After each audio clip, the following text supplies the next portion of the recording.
Lá embaixo nos botões, não sei se vocês já perceberam, do lado do botão reações ou reaction, dependendo, tem lá um canal. E você pode escolher entre... o formato dele é de um globinho, chama Interpretation. E ali você pode clicar e tem 2 idiomas disponíveis, português e inglês. Então, para ouvir a tradução simultânea, precisa clicar no idioma português. Né? E para ouvir o idioma original da palestra da professora Colette Murphy, clica no botão em inglês. Tá? E aí a tradutora Paula, ela vai sempre fazer esse trabalho, tá? de traduzir tanto em português e vice-versa. Como procedimento também, a gente, da comissão organizadora, achou melhor, por conta do tempo mais curto, dar preferência às perguntas que forem que foram lançadas no chat. Então, ao longo da palestra, vou pedir a gentileza que quem tiver alguma pergunta aqui, por favor, elabore, escreva no chat e a gente vai tentando organizar ao final, porque a gente tem 40 minutos da palestra e depois uns 20 minutos de perguntas, tá? E a gente vai fazer isso. Então, eu vou passar a palavra agora para a professora Isabel Martins, que vai fazer a mediação dessa palestra de abertura. Então, muito obrigado, professora Isabel. Muito obrigado, professora Colette Murphy, pela presença aqui, presença virtual aqui conosco.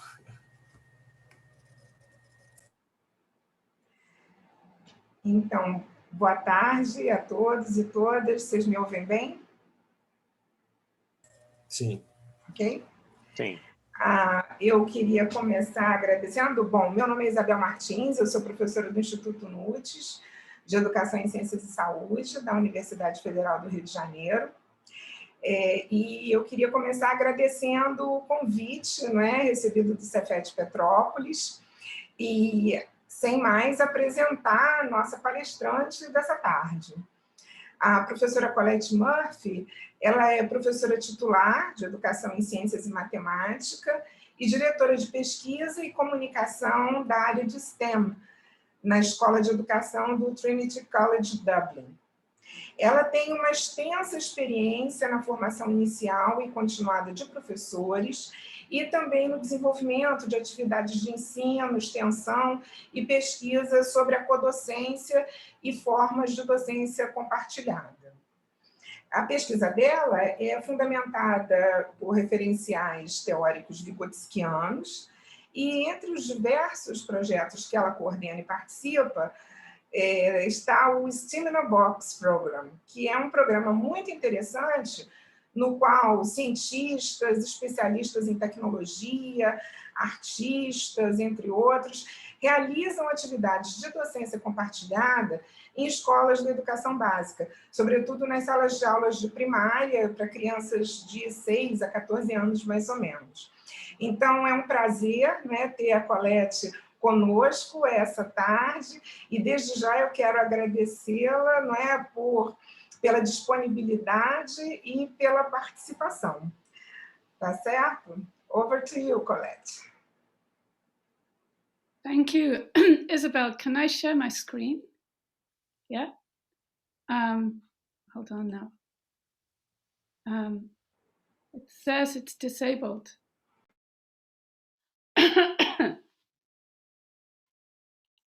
But try again. No, it's not letting me. Should be okay now. Okay. One participant at a time. So that would be me.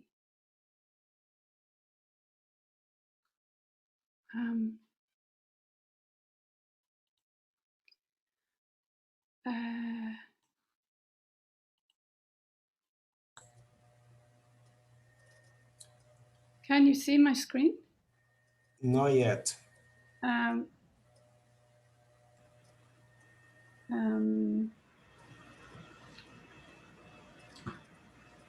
No. Colette, do you see the option share screen? Yes. And I'll do it again. There we Is go. it there? Yeah. Super. Good. Okay. Shall I start now? Yeah. Okay, thank you. Right, thank you. It's lovely to be here to see and talk with you all. If it wasn't for this virus, I would be in Brazil with you, which would be lovely. But anyway, this first picture is a picture of the library in our university, and it's an amazing place. Our university, Trinity College Dublin, is one of the oldest. It was started in 1592, and it was opened by Queen Elizabeth I for over 400 years ago. It's very old. And that is our prize library, and you can see very old books in it. And it costs millions of money every year. And there are people from all over the world come to see this library because it has the monks' inscriptions of the Bible from 900, the year 900. And it's the Book of Kells where the monks put in all the information. And so the amount of money to run this library is to keep all those books from falling apart because they're so old. So our culture in Ireland it's very young. And one of the interesting things is until 100 years ago, we had 800 years of oppression by the British United Kingdom. They just sort of like occupied Ireland and treated us as slaves. So it's an interesting place to come from. Okay, so next slide, if I can move on. Yeah, this is the college now today, and it's a beautiful place. This structure here is a campanile, a bell tower, and the bell rings every hour. And this is how it looks now. But this is an interesting one now. This is the same picture, but 100 years ago. And this is around the time of the uprising of the Irish people. And what happened was our university is in the center of Dublin. And what you can see, lots of people here, those are all soldiers with guns, British soldiers, to kill the Irish people who were trying to, get their own country back. And so that was, it's amazing. It's the same place, the same campanile, but it's just so different. And anyway, so back to co-teaching. I have been working in co-teaching for more than 20 years.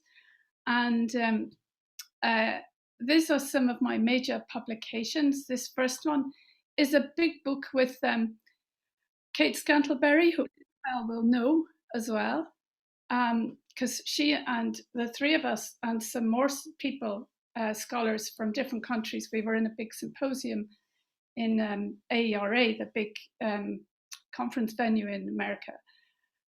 The second one is a special edition of this journal, which I edited, and the whole journal is on co-teaching.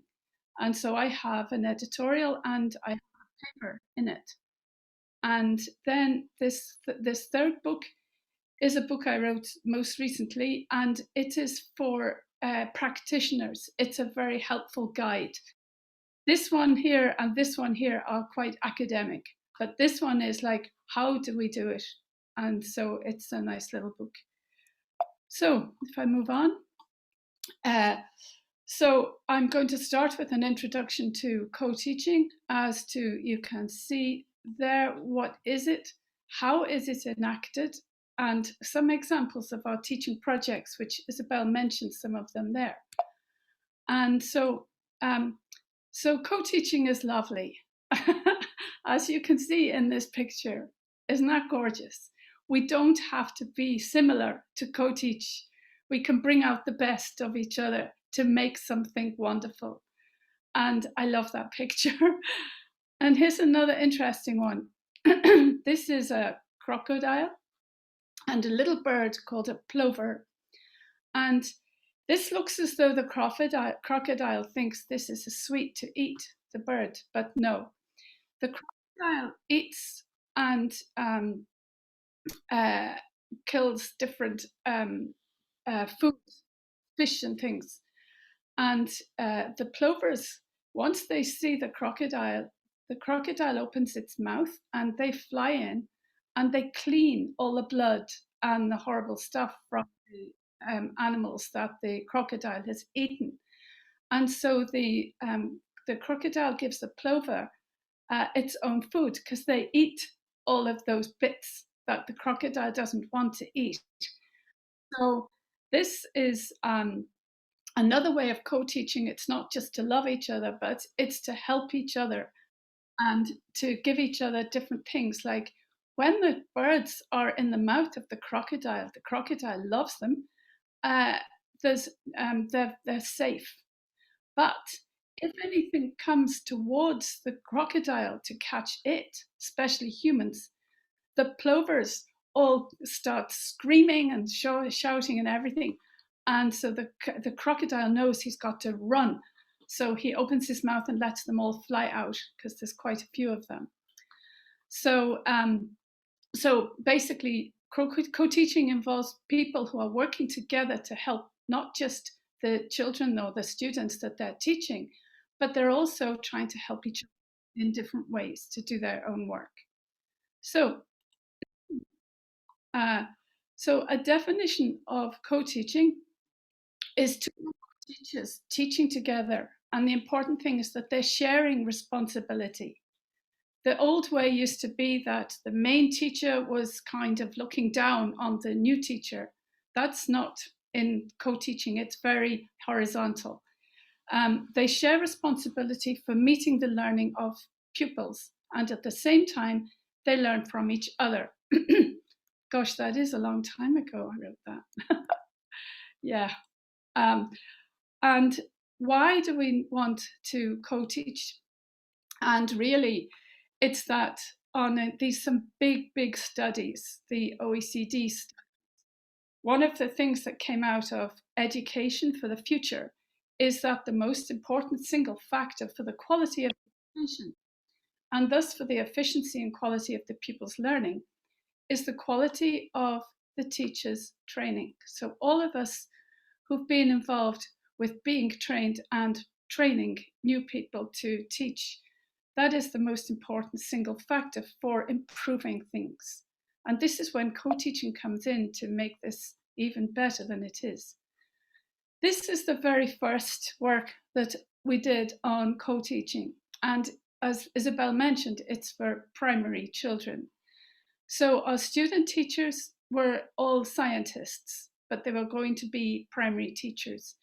And the classroom teachers were experienced teachers, but not necessarily science background. And what happens is that these two share their knowledge. The student teachers help the teacher, and because they come from the university, they have all of the amazing resources to take into the school to do the science with the teacher. And then they find out that when they get to the school, the teachers have lots of resources in their room, in their storeroom, but they have never opened any of the boxes because they're too busy with all these children. Our classes are 30 plus, sometimes more than 30 little kids. And a lot of the children have different needs, different special needs. And so it's very hard for the teacher to get time to learn all this new science and everything to teach for the primary school. So the student teachers are coming in and they have a lot of experience in doing science experiments for children in the university, and they bring that stuff in. And the important thing is in co-teaching is that the student teacher and the classroom teacher plan the lessons together, often on email or Zoom or Skype or whatever. they plan the lessons together so that the student can help with the science and the teacher can help with the teaching. So they're both getting better themselves, as well as making much nicer and more interesting and much more effective learning for their students. Oh, why isn't that moving? Oh, there it is. So how does co-teaching work? So as I said, together, the teachers both plan together. They are both in the classroom together, working together. They're practicing together because they're not both always teaching. Sometimes during the lesson, one of them is teaching and the other is observing, or maybe one is teaching and the other is helping. And sometimes they're both teaching together, and they plan all that. And then they practice together, and then they reflect together afterwards and decide, how can we improve for the next one? How can we make things even better? And the thing is about co-teaching is it doesn't just happen if we put the two, student teacher and teacher, together. It will not work unless they go through what we call induction. They go through something to become co-teachers. And that's work that I've been doing for a long time. So also, we think about co-teaching a lot in terms of reflection, becoming a reflective practitioner. And so if we go back to the early days, some of the research was reflection for action, which we are using for our co-planning, reflection in action, which is them reflecting during the teaching together, and then afterwards when they're reflecting on the action, that's the co-reflecting. So I have more about reflection later in the, if I get that far. I'll try not to be too fast. Anyway, this is an example of co-planning.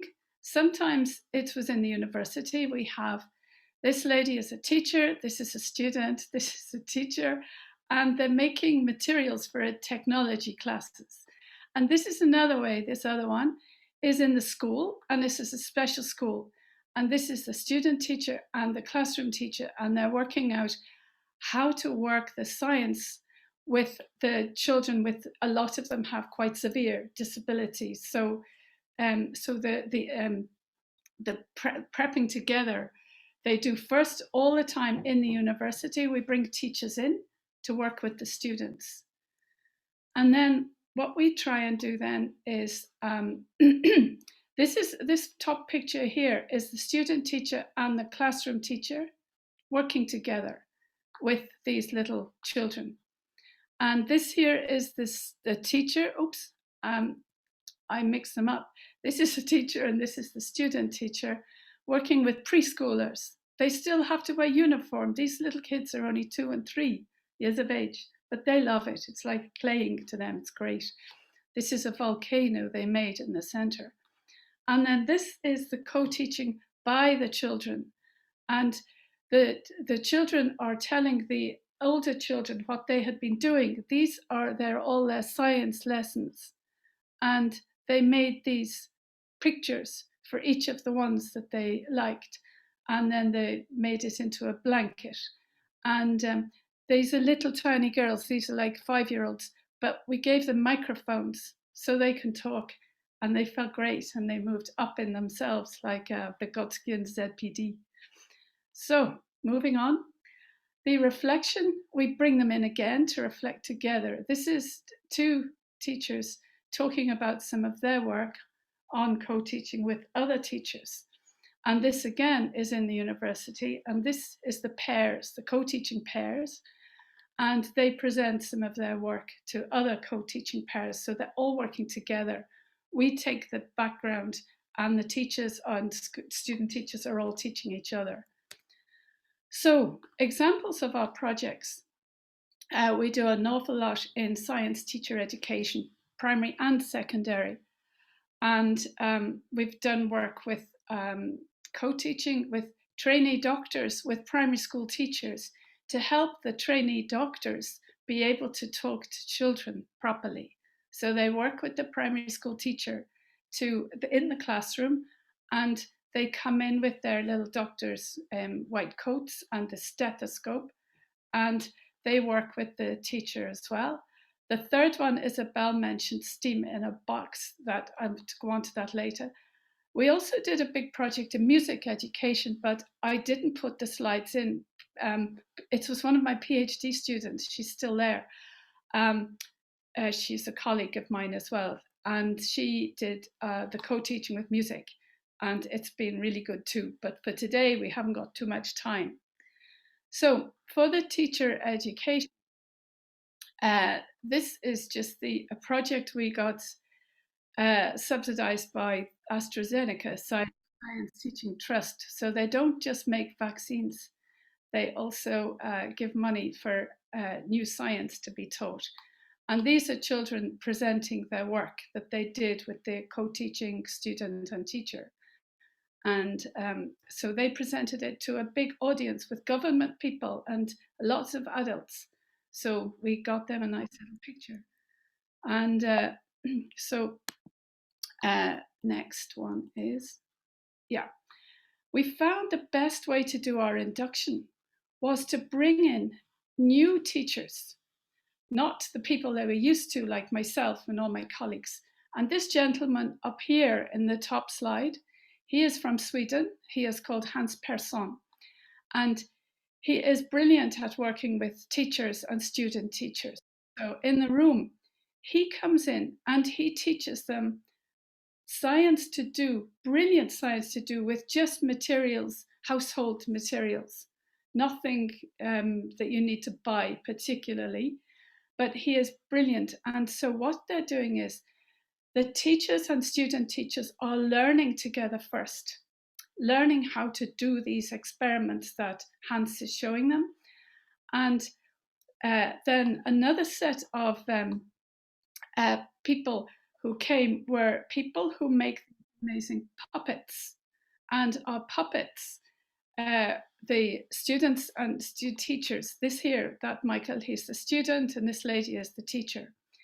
And they learn together with the professionals who have made these puppets how to work with puppets. And the important thing is, like the lady teacher here, is you have to look at the puppet when you are talking to the kids, and then they look at the puppet.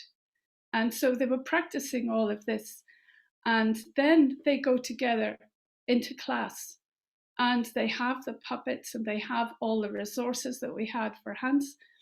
And so then they're both teaching new stuff, the student teacher and the classroom teacher. So they've worked out how to do it together. So that's the best way for induction, that they learn something new and they go and try it out. And once they've done that for a while, they really get to know each other and they get to trust each other and work effectively together. So that's the way it's worked the best. And I showed you that one already, so you've got that.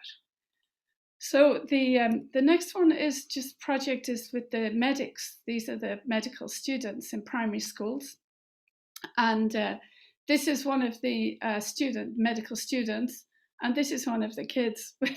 The coat is about to that length on the student teacher, and it's to the floor with the little kid, and she has the stethoscope. And so these students, it's an elective module, and they have to choose electives. And this one is called communication, and they go and co-teach with the teacher to the kids. And I interviewed a lot of children at the end of the first run of the medics in primary school. And I asked them what they thought a doctor was, what were they like? And they said things like, they cannot write on a blackboard. Only teachers can do that properly, because they write up a line going upwards. They can't write properly. Well, of course they can't. They've never done it before. And so the children got a lot from it, but the medical students, a lot of those students would turn out to be GPs or consultants, where they do have to go and talk to children. It's not like the old days anymore, that they would just talk to the parent, because the parent cannot be the child. so the child will, the child will really tell you what's wrong. The parent won't, but you have to be able to learn how to communicate with them. No better way than teaching them about different science when you're a doctor and you get used to communicating with children. And the younger children are really, really cool at doing that. One of my nephews, he was only 3 and he had a big, big problem with his going to the toilet. And he was taken to hospital because he was dehydrated, and they put him on a drip, and his name's Lawrence, and his mother was there, and the consultant came round and said to Lawrence, who was only 3, Lawrence, what can we do for you?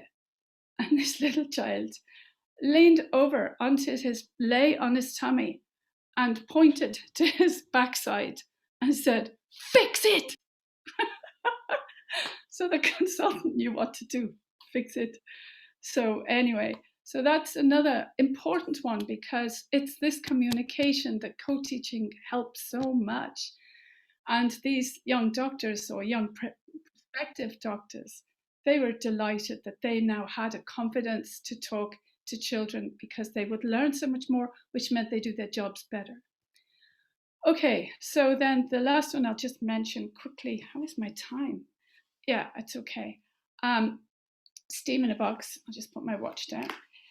Steam in a Box. This is a big project which I am involved with. And my cat is trying to get in. Anyway, go away.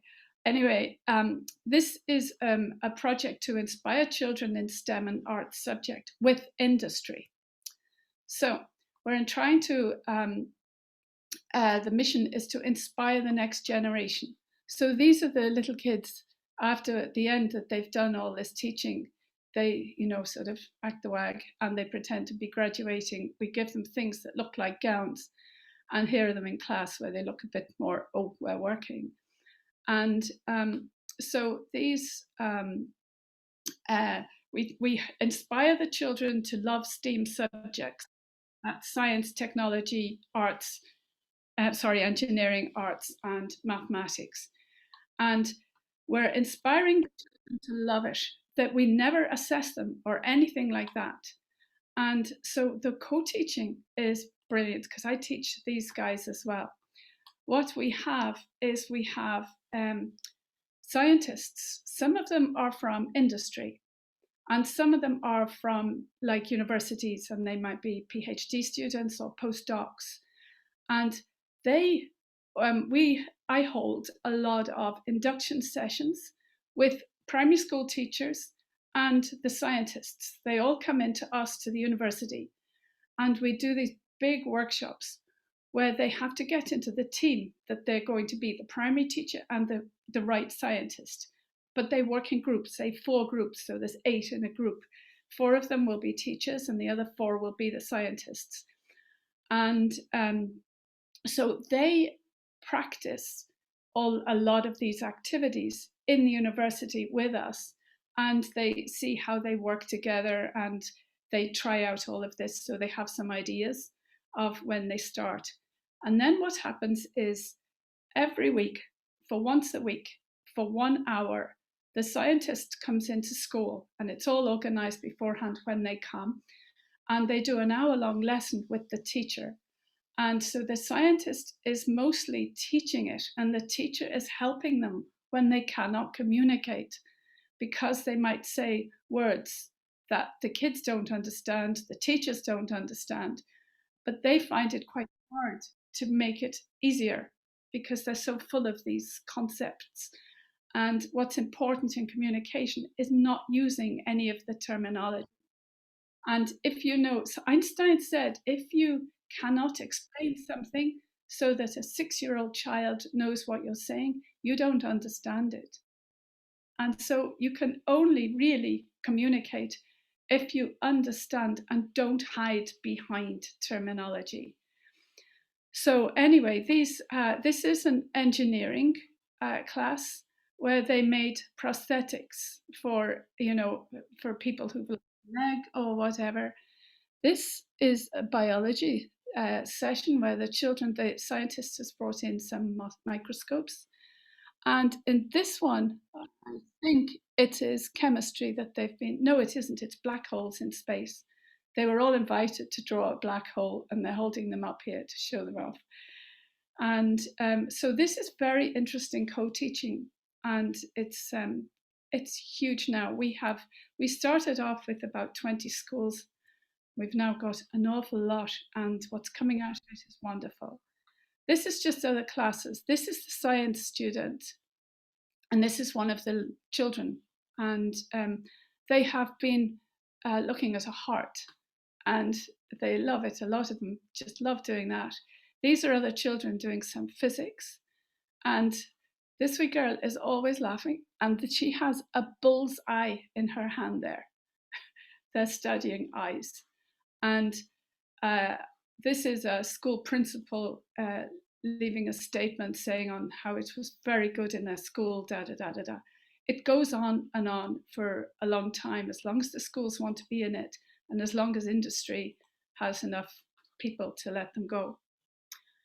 Right, so that was the easy bit. Now we get down to some theoretical stuff. And so, first of all, I'll talk about very briefly about some ideas and frameworks that have been put forward to try and frame co-teaching. And then I'll do a bit more about Vygotsky and the ZPD as a co-teaching framework, which is the paper I published in that magazine that you saw at the beginning.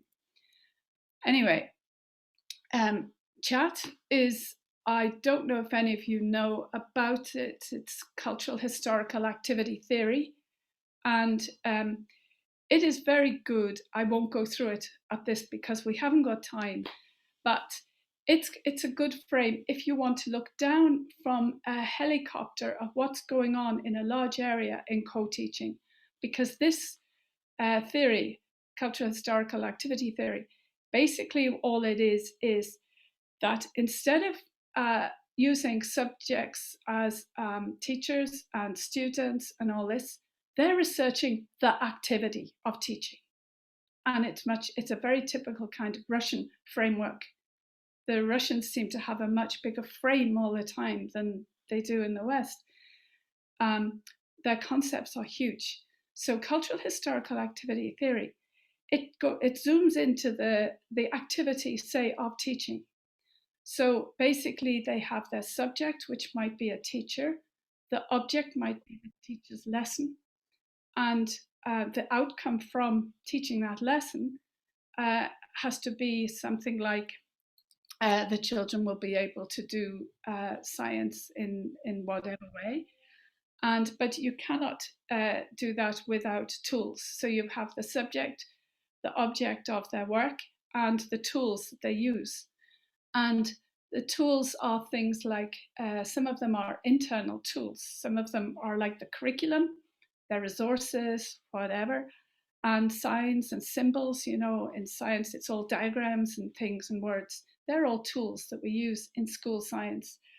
And that's the very essential bit. But to make it cultural historical activity theory, we have to realize that teaching is not just the teacher and the kids and the classroom. All of that is taking place within a community.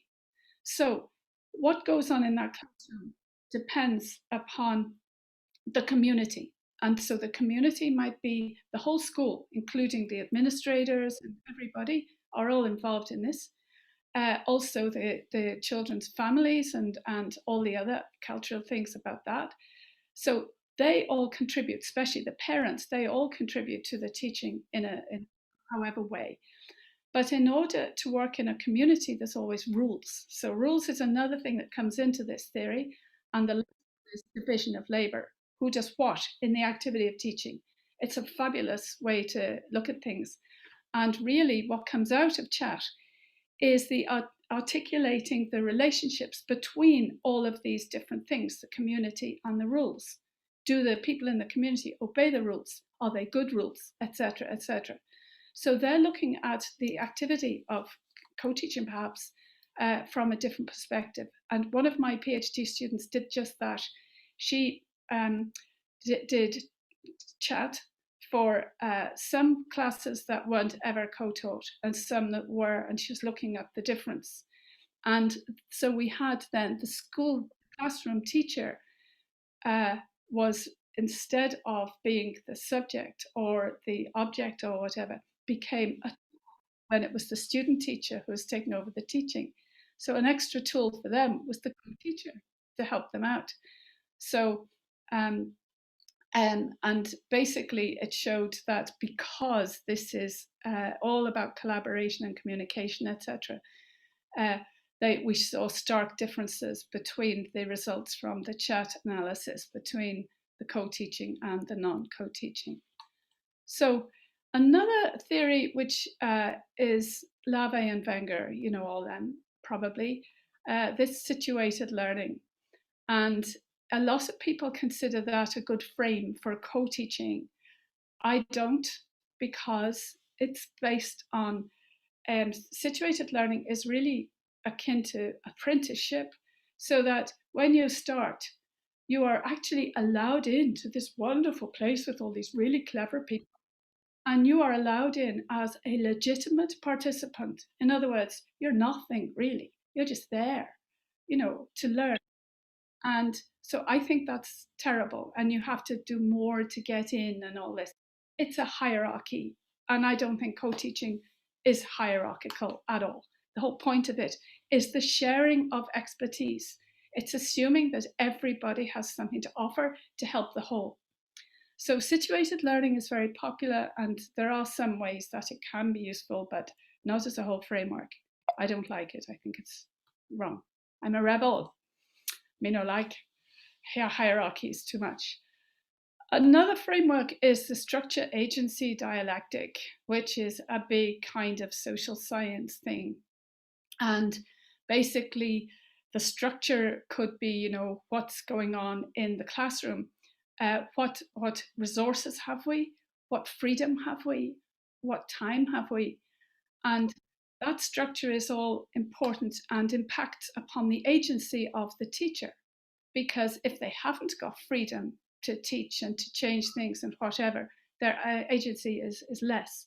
So co-teaching is quite good in that the teacher, which can be two co-teachers or more than two even, they can be much more agentic when there's more of them without changing the structure, so, or changing it in any big way. So solidarity is another one which is interesting. Some scholars think solidarity is like key to co-teaching, which in a way it is, because solidarity is people, you know, trying to help each other and wanting to work together. And that includes the students in the class as well as the teachers. So it's too narrow to be a whole framework. And then finally, in big yellow letters, because that's the one I'm focusing on, is Vygotsky's ZPD, the Zone of Proximal Development. Vygotsky sees, well, not necessarily, I see co-teaching as development with transformational potential, and embraces the role of emotions and focuses on the interactions between participants in the enhancement of co-teaching. It's an insider view. Remember, the top one, chat, is the outsider view of the whole activity. Whereas Vygotsky's ZPD is looking at co-teaching from just the perspective of the co-teachers and how effective they're being with the class. So that's what I'll talk about as quickly as I can in the timing. Right. Vygotsky, first of all, says development is never linear. It's never what it looks like on a graph. You know, you just get better, but you don't. It's more like the tide. You go forward and the tide goes forward and it ebbs, and then it flows and it ebbs, but it's always going in the right direction. And so we think of development not as something linear, and that people don't need to think, oh my God, I'm not going forward. But you are, if you address not going forward and then you go forward a bit more and you can go back, regression. And that's the way, I mean, when you think of learning to drive, you know, you don't stop just because you can't do the gears or whatever. Now here, this is a model of the process of teacher change, which was published by Guskey in 1986 to say how this kind of model doesn't work. Because Guskey said, look at this, staff development, changes in classroom practices happens next, then change in student learning outcomes, and then change in beliefs and attitudes. That just happens. It looks like magic on that picture. How does staff development turn into changing their practices? It doesn't. It's a very, very, very complex thing, especially when the work is all outside, you know, outside the classroom. And then they go in the next day, they've got the same 30-odd children or students waiting for them, and they just cannot remember what they did outside. So what we're looking at here is that in that graphic before, there were stages going ahead. So I'm just looking at 3 stages, stage 1, stage 2, stage 3. Instead of just that little arrow, what these clouds are representing is the zone of proximal development, which is every single interaction that is needed before stage 1 becomes stage 2. So there's an awful lot going on in there. And then from stage 2 to stage 3, there's another cloud of different things to happen for stage 2 to get to stage 3. So, right. So co-teaching as a ZPD, there's stage 0 and there's stage 1. I'll whiz through this because I'll send you you can have the slides and read them carefully. So for going from stage 0 to stage 1, okay, this cloud is like that picture, it's the ZPD. And the ZPD will not work without these essential, I'll tell you the essential bits in a minute, the animations in a different order. During the ZPD time, there is usually a leading activity in the development. And then there's a lot of peripheral activities. And so without the leading activity and other peripheral activities, we're never going to get from stage 0 to stage 1, and then further on from that. And so if we think of little children, little kids, their leading activity in learning is play. That is how they learn. And there's other peripheral activities in like their motility and their being able to move and da-da-da-da-da. But there is, and then once they get to primary school, it's learning because they are more curious about the world and they want to know. And, you know, little kids are always saying, why? And that's because they need to know the world around them. And so they're always asking. And so that's why primary kids are brilliant in teaching them. By the time they get to the adolescence, that's the way they are. Anyway, not all of them. Now, stage 0 to stage 1 doesn't just happen. We have here this little arrow. Excuse me, I've something in my throat. And this is to start development. This little SSD is the social situation of development, which sounds very hard, but basically it's attention which starts to happen. In other words, to begin the development, the child or the person has to have, I can't do this, I need help, I need to do this. And that is the start of the ZPD. And then once you get to stage 1, there'll be a different stage, there'll be a different tension because you've done that bit, you've got that far, but you need to go further. So that's another social situation of development, moving on to the next phase. And the ZPD also won't happen without these essential things. One of them is the interaction between real and ideal form. That's very, very important because in development, if we don't know where we're going, we'll never get there. So we need to know what we're developing for. In other words, if you want to be a good teacher, what is it? What is a good teacher? What can we do? How can I become one of them? And et cetera, et cetera. So that so you have to be able to identify what's your ideal, your own ideal. I want to be a good teacher. I want to be able to do this, da, da, da, da, da. So that you've got a direction to develop. And just with people teaching you top down, that's nothing to do with your own development that you want to develop yourself.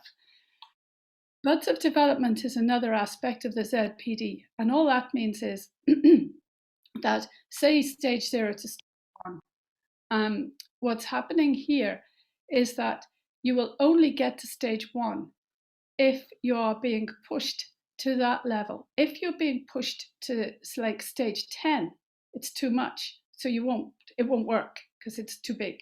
So it would be like teaching a 3-year-old quantum theory. Unless they were really, really, really, really interested in physics, they would never be able to learn quantum theory. So it's this idea of teaching them a bit beyond where they are now. So that's this buds of development. Vygotsky and imitation is another aspect that they need to see something, and we need to see something. So in co-teaching, the teachers are watching the student teachers bringing new ideas in. The student teachers are watching the teachers deal amazingly with the kids, knowing their names and all this kind of stuff. So they imitate each other in the different ways. That's Vygotskian imitation, which is not just copying, it's doing it in your way. And then unity of affect and intellect is bringing emotion in, loving what you're doing, or being scared of it, and addressing all these emotions and trying to use these emotions to push you on. And sometimes the disasters are the best ways to learn. So you don't hide from disaster or even arguments. If they happen, you both learn from it because you come through it. And usually that you do more learning in that regression and recursion back to doing what you're doing. That's that second last bit, and reflection. Okay, so those are co-planning. The main thing that came from our work, we did a model of this for people.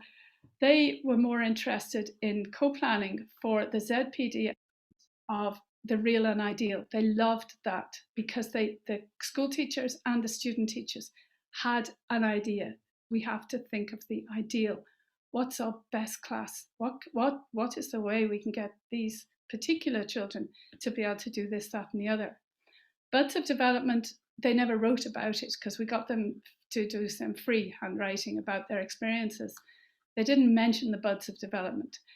And in the co-practice in the classroom, they both talked about the imitation that they were doing, but I think they were a bit scared of bringing emotion in. Irish people are pretty reserved and a bit afraid. And when I go to America and I see a lot of there's a lot less reservation, they're much easier to talk out. Anyway, and I suppose in Ireland, it would have been years ago from the church. You were by the church. Not now because of all the hell that went on with the church. People are turning away from it. And then co-evaluation. They were interested in this idea of structuring reflection. And that's another day. That's a big, big thing that I would do some other time. So this is just a plan, a model for developing co-teaching. So we've got co-planning for ideal practice, co-practice to imitate good practice, to evaluate, use good tools to help you reflect, and then take into consideration always this recursive loop, that it's not straight line, that it goes up and down and usually gets there in the end. So secondly, my title for this, oh my God, I'm going to have to rush. My time is running out. Anyway, co-teaching as emancipation and transformation. This is looking at co-teaching in society, really, because Vygotsky's work is based on his cultural historical theory. And basically, we are all products of our culture and our history. That's why I mentioned mine at the beginning. And being a rebel, because my grandparents would have been that generation of the rebels. And these things kind of pass down and influence work and everything. And so basically, the next aspect of this cultural historical theory, which I'll mention in a minute, is this frightening thing here. When I first read that, my face dropped. Relational ontology to transformative activist stance. Sounds really scary. It's a colleague of ours, Anna Stitsenko, and she basically what she's saying is that in society, especially with governments, they talk about things, they debate things, they throw money at things. Doesn't help anything. So Anna Stetsenko, with cultural historical theory, was saying, how can we move that to transformative activist stance, people doing things? And so co-teaching, we reckon, holds a lot of potential for a transformation in education. So I won't go through all this. This is just, I'll leave that one. This is just about how, very briefly, cultural historical theory from Vygotsky came to when he was using the Marx dialectic of thesis and antithesis. And all we do with that, to have a dialectical methodology for progress, is to have the thesis, the one argument, which in this case, he was looking at tool invention being the explanation for people, humans, starting to talk. And the antithesis is that it wasn't the invention of tools. It was the people getting together to achieve things with tools. And that is how communication developed. And basically what happens is that in a dialectical discussion, what we do is the people on the one side, let's say the tool inventory, they think that is the answer, and those that think culture is the answer. All that happens is you take these people and they ask these ones about, well, what is culture? What do you mean by that? And these ones have to say all the time, yeah, and it's this, and it's that, and it's the other. And then, well, what if? And so they question deeply. And at the same time then, the same people then swap roles. So the ones that were the tool inventors are now playing the game as the culture people, and they are interrogating the tool inventor and just always asking questions. It's not debate, it's dialogue. And what happens with that is that you end up with either a synthesis. A synthesis means you've been able to put them together. But more often than not, what happens is you actually identify there's something missing here that we need to bring in to get some kind of synthesis between these two different things. And so the synthesis that Vygotsky made when he was trying to determine what is going on here, that actually his answer was, the answer for the development is bringing the tool invention, the science that we have, the bits that we have, together with symbols and constructions that we create for internal, the science and the symbols offer on inside, the tools and things offer outside. So the science and the symbols are the psychological tools, so that it's not just resources and stuff. Anyway, I'm going to whiz now and get you nearer to what we're getting at.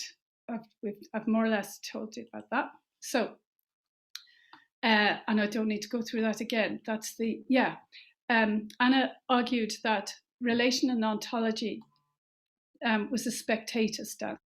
So you're never going to do anything, but you can criticize everything and everybody. Whereas a transformative activist stance means that you are active in developing change. So if I whiz through the next couple, that's the same thing again.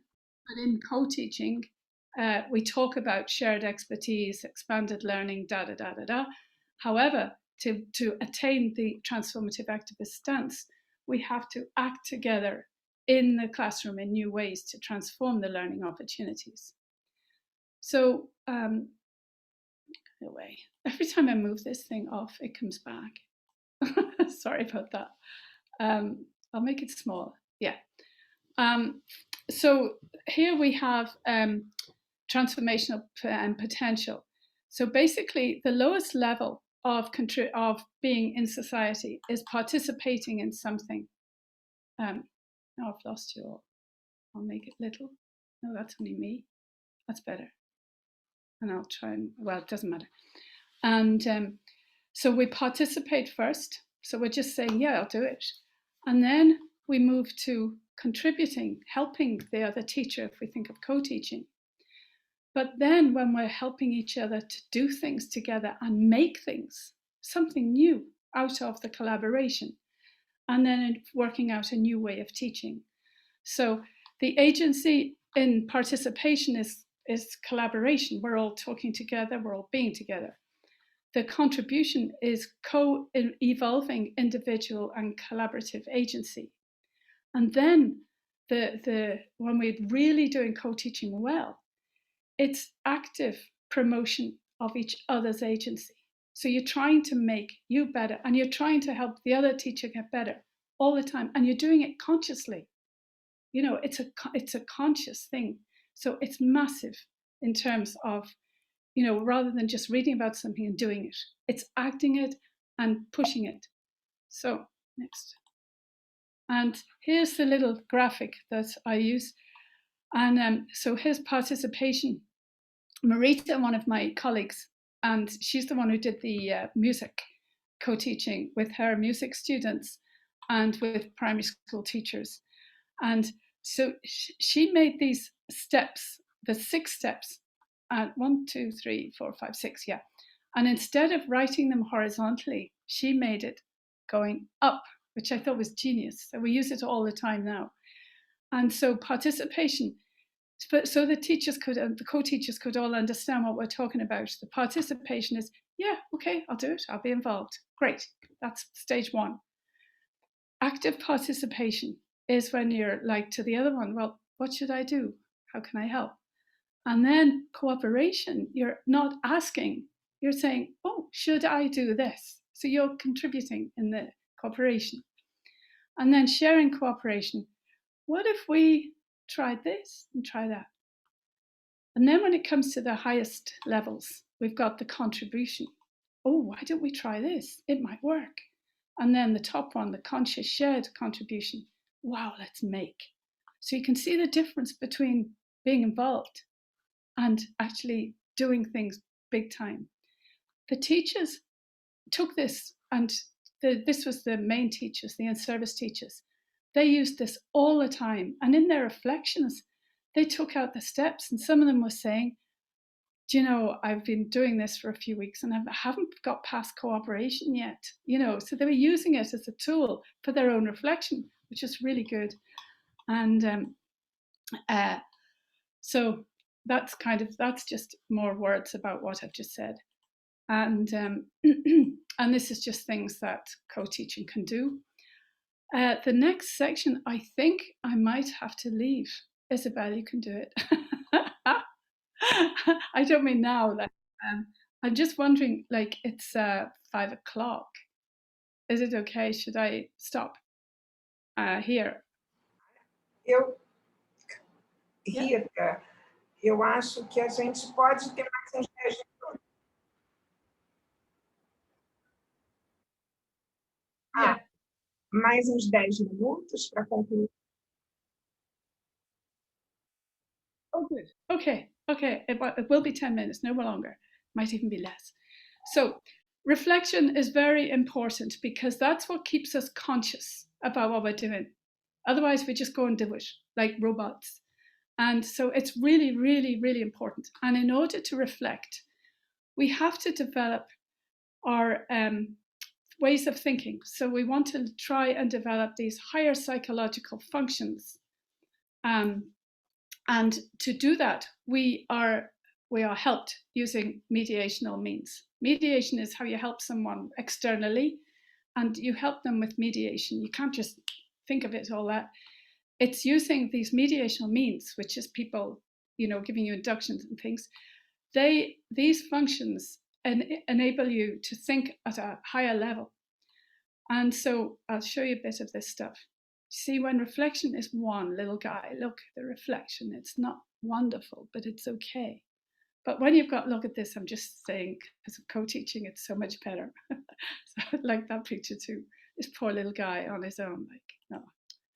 So anyway, reflection is for all the students. We all have to realize, students of anything, reflection is systematic, it's rigorous, it's inquiry-based thinking with action and requires collaboration. We cannot reflect very well on our own. Its development is onerous and it's complex, and at times it's uncomfortable for both pre and in-service teachers. So in the reflections, they're never all, oh, this was wonderful. It's like, oh, this is not working. We have to try X, Y, Z, whatever. The higher psychological functions, reflection is only one of them. And in order to move on to be an active transformer in society, we want to develop things like voluntary attention. That's not that easy, you know, especially when you're tired. Memory, judgment, abstraction, insight, reflection, orientation. Now, the more of those we can develop in ourselves, the more we become as a human who can contribute very well to society in whatever way we're working. We've had that one before. So for developing these higher psychological functions, we start with mediational means because we need help. We can't just develop them. So the help gives you psychological tools. And as you use those tools, they develop into HPF, so higher psychological functions. So when we did this with the student teachers or pre-service teachers, the mediational means, because they're students and they were used to being assessed and writing essays and these kind of things. So we used mediational means which suited them because they were students. When we worked with the teachers, we did not give them essays or anything. They didn't have time or energy for that. So for the mediation means, we gave them 8 key articles on reflection, really good ones. And excuse me, so they had to read those 8 and write an essay on the reflection. Then they were co-teaching with an experienced teacher all the time, trying to put this reflection into action with the help of their essay. And then during co-teaching, to use the given reflection stages to map your own development, because reflection goes up as well, from surface up to critical, deep, pedagogical, all of those things you're bringing in to your reflection from the outside. And then they had to write a final essay, assessed essay. You see my talking because they're students, I can say they had to do it. Teachers never, would you like to? And I would never ask a teacher to do anything which made me look like I was acting downwards. No, I'm not. Anyway, they used all of that to write an assessed essay. And from that essay, we were able to see how their psychological tools were developing. And so they could critique their reflective diary. One of them did. We gave them a diary, and one of them came and said, yeah, this is all very well, but you know, that diary could be changed. And that to me was genius. It was wonderful. The students coming back and saying, we need a better tool, which I think was brilliant. And as I said before, they considered ideal practice very important. They also then critiqued the changes in their own work and how they planned the next lesson via critiquing the reflective diary and looking at that, and finally putting the theory into practice. And when we did that, we were able to ascertain how good their reflective higher psychological function was. And we had a lot of good work, but it wasn't all like that, because it never is. And now this is the teachers, the in-service teachers. So their mediational means were nothing to do with essays or anything like that. They were brainstorming with us in the induction. And so talking, modeling what they were doing and workshopping. So that's how we were supporting them in their reflection. And that tool, the steps, that was their favorite one of all. And so they used that at the most. And they were able to develop ideation, ideas of ideal practice, and theory into practice again. So you can see the mediation means when you're helping people to do things like developing higher psychological functions, you have to use the mediation which is going to work for them, because it doesn't work for others. You know, you have to choose. All of this is about ZPD creation. So the people who are helping them, we have to create the situations in which they can learn, and that's creating the ZPDs. Okay, so there we are again. Now, the reason I put this in again was that in these brainstorming sessions, the teachers, they talked about this all the time. And then one of them asked, could we comment on their idea? And we were like, oh God, please. And what they've done is, and I couldn't make this smaller to stick it in, they put in a pre-participation stage where they didn't want to do it. It was too scary to suddenly work with someone else in your classroom. So the pre-participation was, they were afraid, and all these words, we had millions of words for each of these in the analysis. And but the pre-participation, to go through that stage, so we were able to then put that in and say to people, you mightn't want to do this. That's just the way it is. And you might, when you see other people do it and all this, you might gradually move into it, because you can't force them to do anything. That is for anyone else who's interested in the I'm relating the higher psychological functions to Maslow's hierarchy of needs, which a lot of you will have heard of. And the higher psychological functions, once you're developing those, you become self-fulfilled, because self-actualization is achieving your own full potential, including creative activities. And this down here is the early stage where you're just a participant. So that's just a way of relating different ways of coming at the same thing. So basically, co-teaching supports higher level teaching, which leads to transformation in the classroom via 21st century teaching approaches that lead to improvement in climate education, which is one of the main things we're looking at the moment, and other global issues. And it also supports the development of all of us as better professionals. On the very last slide, there's just 3 takeaways.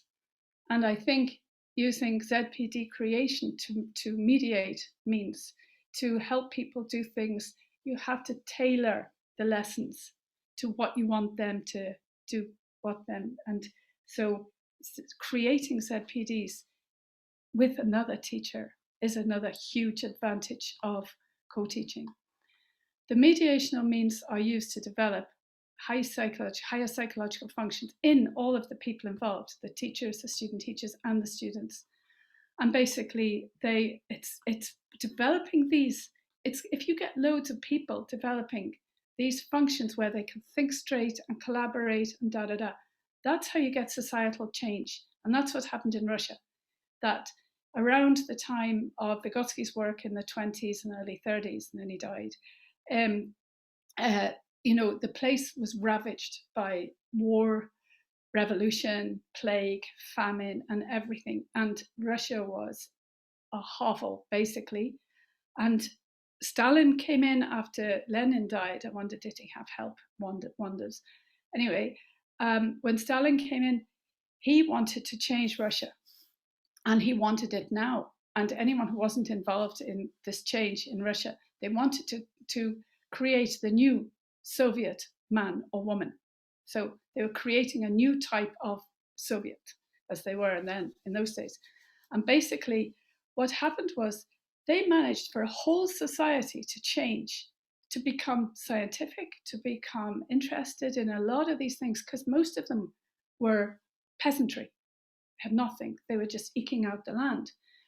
But then they were brought in to, I'll have to talk about this another time, about how all this started to do with exposing people who had never had any specific education to some of the greatest products of the human soul, the best paintings, the best stories, the best songs, the best music, to make them think, oh my God, that's something.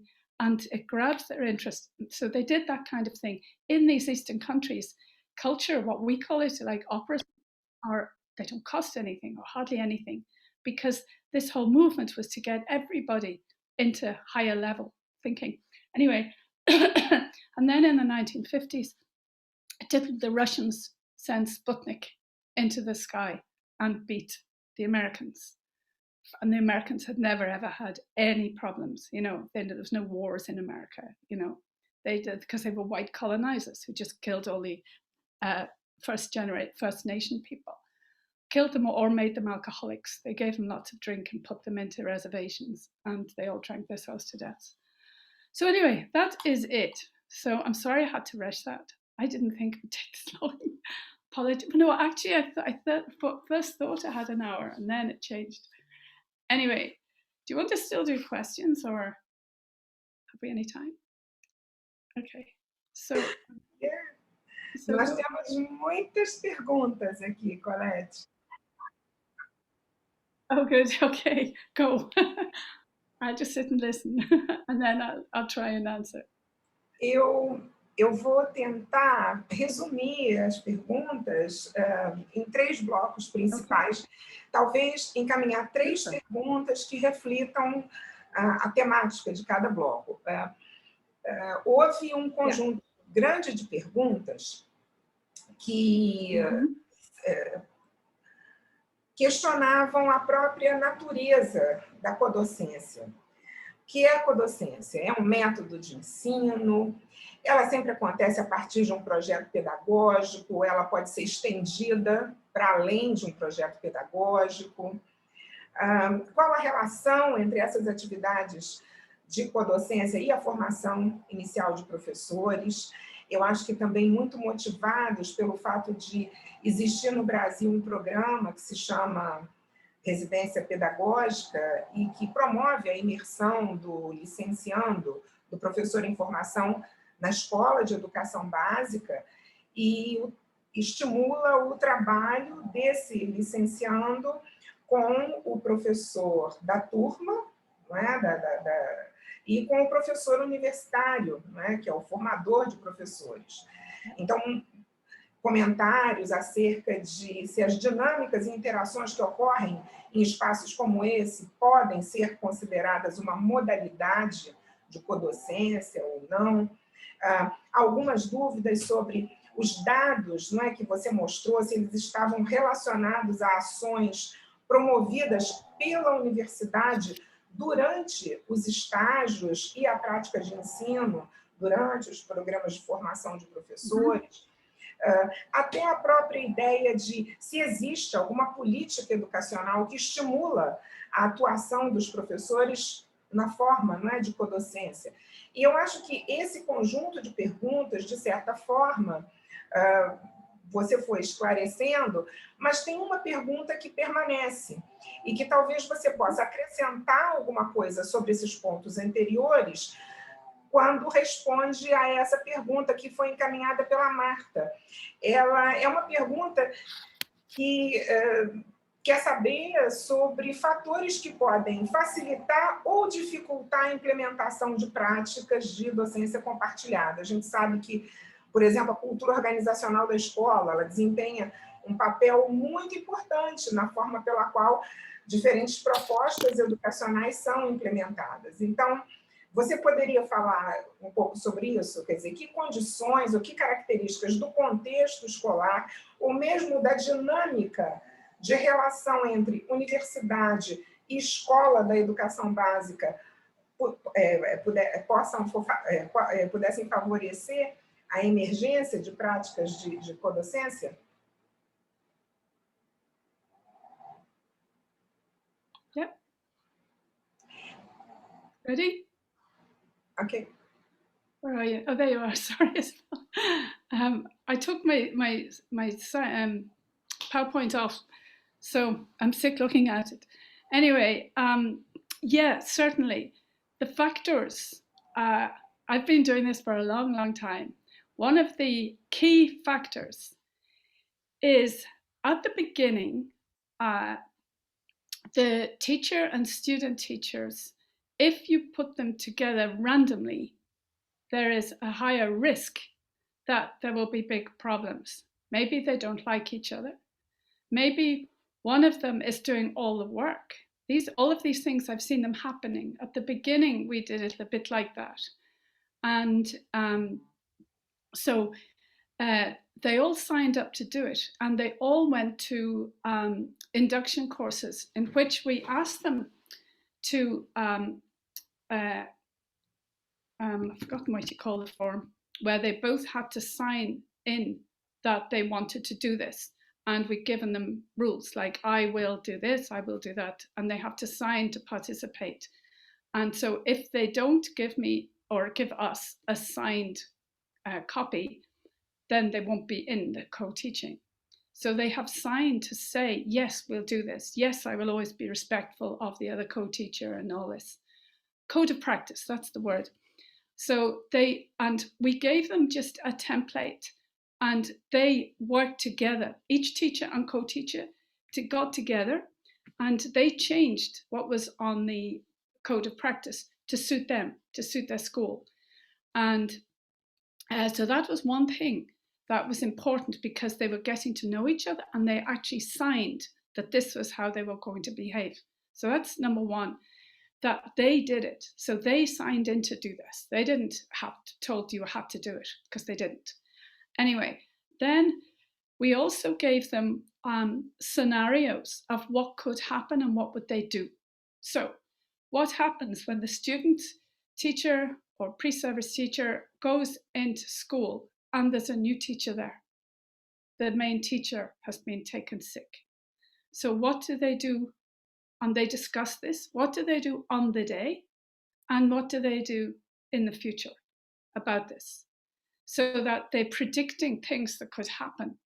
And things could happen, you know, we had all sorts of scenarios. You don't like each other was one of them. And then they created their own possible scenarios. And so they did all this, and I've really got a croak now. So they were doing all this, trying to predict how they would work together. So they knew each other at the beginning. But then what happened is, this was the very first year we did it. We thought we'd covered everything by this. And but once the co-teaching started, one of the schools had brought two schools together, and it had combined with another school. So the problem with that is that they only needed one of everybody, all the teachers, instead of two. So they only needed one science coordinator. And so unfortunately, the way we had assigned the teacher and student teacher together, the one who was with one of our students, he was left out. He wasn't the one science coordinator. So he was very sad about that. And so the way it happened then during the co-teaching was, he was showing off all the time. And his co-teaching student was a female student. And when she was writing her reflections, she was like, he is talking and talking, and I am standing like a twit watching. There is a big problem, which can happen. And so if the teacher has something wrong, and his was, as he felt he'd been passed over, and so he was cross. He was happy to get the student, but he thought he was going to teach that student. He didn't know what co-teaching was, even though he'd been to the classes, to the induction. So that's also a problem. So what we did, the lady who was working with us as the researcher, the research fellow, she was the one who went around the schools, because she wasn't any of the big team who was starting this research. So, and she was good luck younger than us as well. So she went in looking just like a student. And so she was in talking to them all. She went to all the schools, talking to the students, talking to the teachers, getting all the gossip. And then we let them know that any help either of them needed, we would do it, we would fix it. And we were able to fix it from our positions, that we had the power to change things when we needed to help either the teacher or the co-teaching student or whatever. So the American style was very different from ours. In the American co-teaching model, they assessed co-teaching.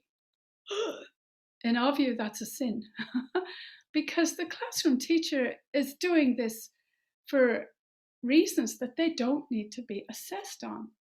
The student teacher was doing co-teaching to get themselves better, nothing to do with us.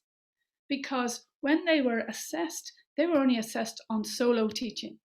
never ever in a co-teaching environment, because that co-teaching environment has to be free for the teacher and student teacher to work together in peace without someone coming in and watching them or anything like that. So that's desperately important as well. Then you've got these other criticisms. I do have a paper somewhere in criticisms, but some of the things that can happen are that are mentioned, not liking each other. And we did have, we did have a couple of problems there, especially when one of them took over. Sometimes the student took over, and so they weren't doing enough together. And so the second year, and we did this from then onwards, instead of assigning them and then putting them together in induction and getting to know each other and doing things together before they started the co-teaching, that was fine, but it didn't help everything.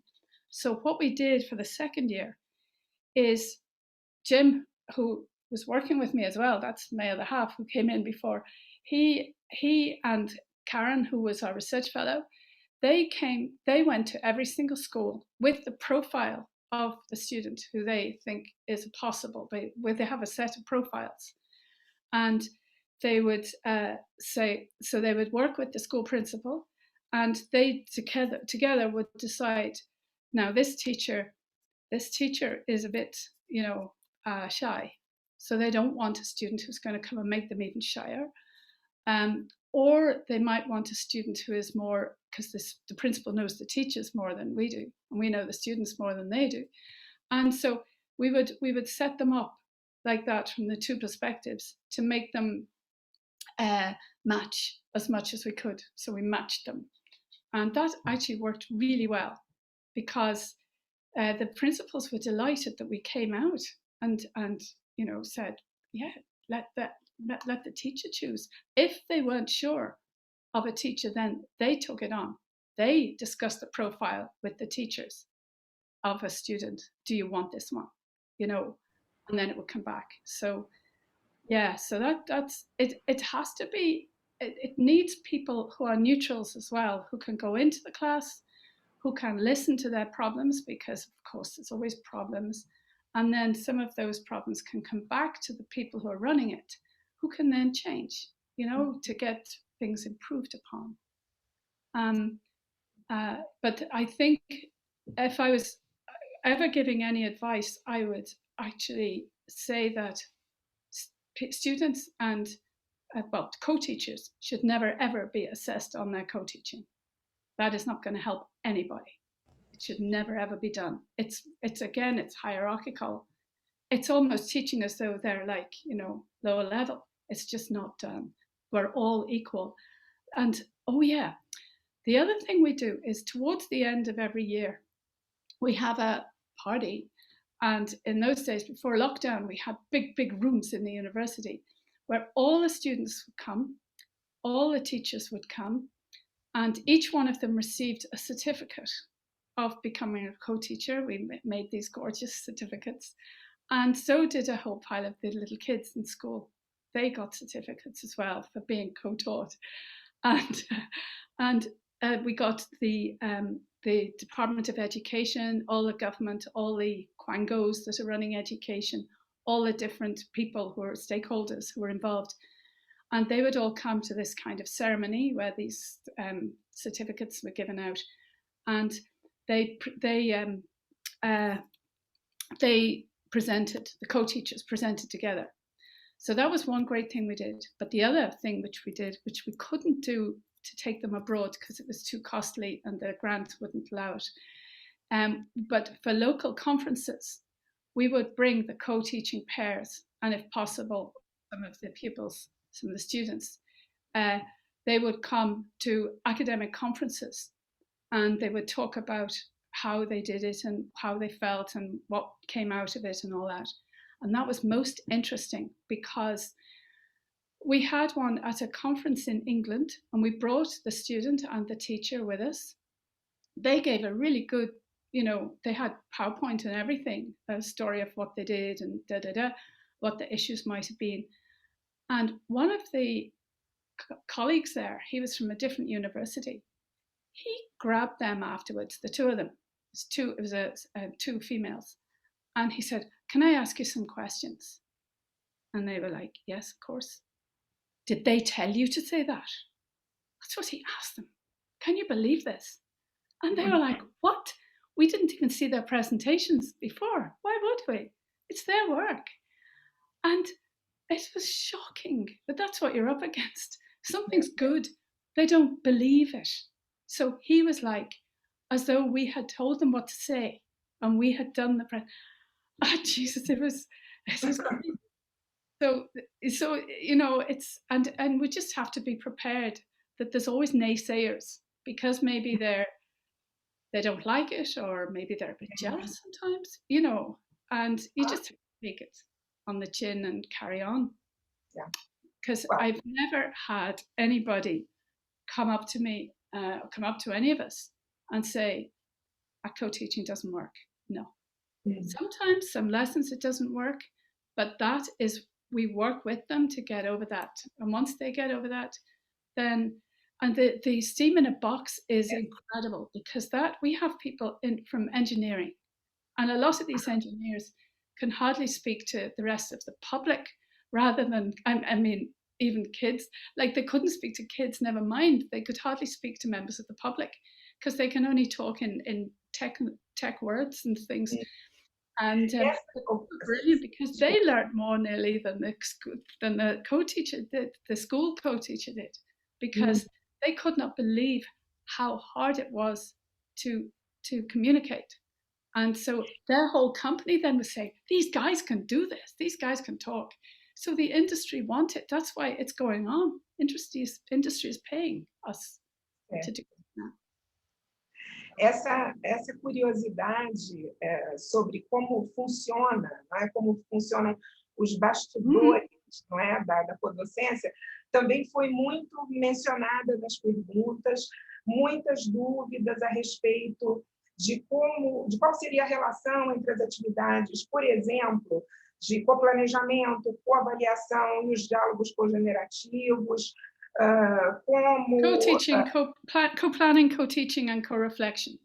Co-reflection is the most difficult one, because the lesson is over and the teacher has to go, and the student teacher has to go. So, do I admit somebody? Talvez fosse mais... Agora E aqui, entre essas questões, existe uma que tem uma natureza teórica, mas que explora um pouco essa dimensão, que tem a ver com o fato com a relação entre o papel do referencial teórico vigotskiano no design das atividades e na avaliação das atividades, mas também sobre o papel que ele adquire nesse processo.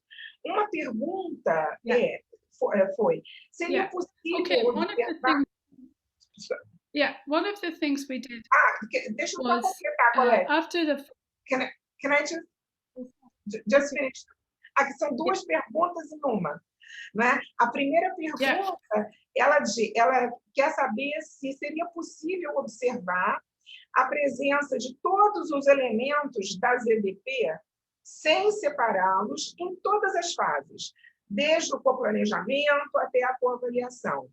Isso porque, para algumas outras pessoas também, a ideia não é de uma escada, não é, como um processo de desenvolvimento, de um degrau inferior até um degrau superior, seria talvez muito linear, para dar conta de um processo, não é, no qual as ideias mudam e que está fundamentado no materialismo dialético. Então, como é que você responderia a esse questionamento? Yeah, well, first of all, the co-planning, co-teaching, co-reflection is a cycle. It's a circle. You saw the it's a triangle, which is a cycle. And so you cannot co-teach without co-planning. You cannot plan without knowing what's gone before, as you're progressing along the way. And so there is co-teaching, co-evaluation, and co-planning are all the same level. it's just the way it's done. There's no hierarchy there. The only hierarchy is developing as a co-teacher. That's all. Just from participating, moving towards a shared contribution between you. So the process of co-teaching is not ever assessed, well, certainly not in our work. But what is assessed is the student teachers are assessed on their solo teaching, the same way as they are everywhere. And the classroom teachers are not assessed on anything. And they're just developing their own work.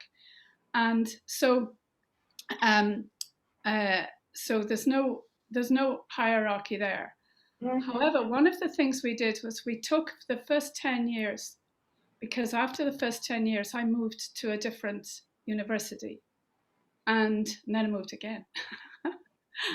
And because they all offered different things. The first one I was in was more a college, and my job was mostly then I was running a new master's program with another college, and it's Northern Ireland. I live in Belfast. And so I was working in the Catholic College, and there was a Protestant college, and we had to bring them two together for the master's program in education. And I was in charge of that, running that. And so all my work was writing handbooks and things, and that was what I was going to leave in life. And then I got a job in Queen's University where I was allowed to do research and loads of it. In the college, I couldn't really do any research. I was dying to do research because I did a PhD before this in science. So I was starting as a scientist, and then I decided I hated the lab. And so I wanted to be with people. So I went into being a science teacher. So I was briefly, because then I got a lectureship. So to teach biology up to honours level in the college, and also do the teacher training as well. So that was great. But the first 10 years in the college, I got all of the teaching practice. And so I got the whole year groups every year in their final year of teaching practice. And so I was recording all the grades. So they sent me them. And I have all this data on other slides and everything, that when you've been working 20 years in something, you've got an awful lot of stuff. And I have tons of data. But this 10-year graph I do have. And what it's showing is that not that the average mark changed that much between those students who got to co-teach and those students who didn't, right? Because it was only certain subjects that took it on. And you need to have the subject person to lead it. And so what we found was that there was a bit of a difference in the average score. However, if you look at the top score, the A's, the A-star students, there were many, many, many more of them in the ones who were co-taught. So the ones who were all top grade, an awful lot of them were co-teachers, and not many of the others reached the top, even though the average of the two groups was fairly similar. So it's actually pushing them on. That, I mean, having someone beside you all the time, like teaching, who really knows what it is, God, you must learn an awful lot. So, but for the teachers, their outcome was to be able to do things that they couldn't have done before. They could talk about electricity to kids, because no matter what you did, they'd say, but what is it? Colette, eu te peço desculpas, e nós poderíamos continuar conversando aqui por muito tempo. Temos outras perguntas aqui, eu só gostaria talvez de registrar, perguntas que que questionaram também a ideia sobre a natureza do conhecimento pedagógico que emerge durante as práticas de codocência, e outras perguntas também que falam sobre quais seriam as estratégias para buscar romper com essas assimetrias e hierarquias que são tão características dos processos tradicionais. Mas nós não temos tempo, temos outra palestra na sequência, então eu deixo aqui as perguntas registradas. Eu acho que a Colette deixou o endereço eletrônico dela aqui. As pessoas podem, né, entrar em contato para continuar conversando. Eu queria agradecer muito, muito todo esse input que você deu para o nosso encontro. One word to each answer. The first word about the theory, Vygotsky, right? Most of what we're doing is based on Vygotsky's work, and that's so cool. And then the second one about the strategies, that is up to them. They get the tools, like the steps. They play with them and see how they get on. That's theirs. That's we give them that as a tool, and they love that tool. That's the answer. Tá ótimo. Olha, muito obrigada. A gente espera poder te dar um retorno sobre como foi essa semana aqui de debates. O encontro é um encontro, eu acho que muito louvável, muito importante que a gente tenha conseguido, não é, reunir, não é, sob a liderança do grupo do Cefet, tantos pesquisadores e professores interessados na codocência, e a gente agradece mais uma vez e convida os participantes, então, a permanecer nessa sala, não é, Rita? Para a palestra do professor Joaquim, na sequência. Obrigada, Colette. And thank you as well. Super, and lovely questions as well. Good. Yeah, well done, everybody. And it's my dinner time. I'm sorry. I can smell. Pessoal, a gente podia tirar uma foto. Se todo mundo pudesse abrir a câmera. Okay, let's take a picture. Oh, okay. Can I do a screenshot? Yeah, I think it is going to do it, and she can send it. Right, everybody smile for me. Gotchas. Thank you. See how happy everybody is. Yeah, I will treasure that. Bye, Colette. And we'll be in touch anyway, Isabel. We will be.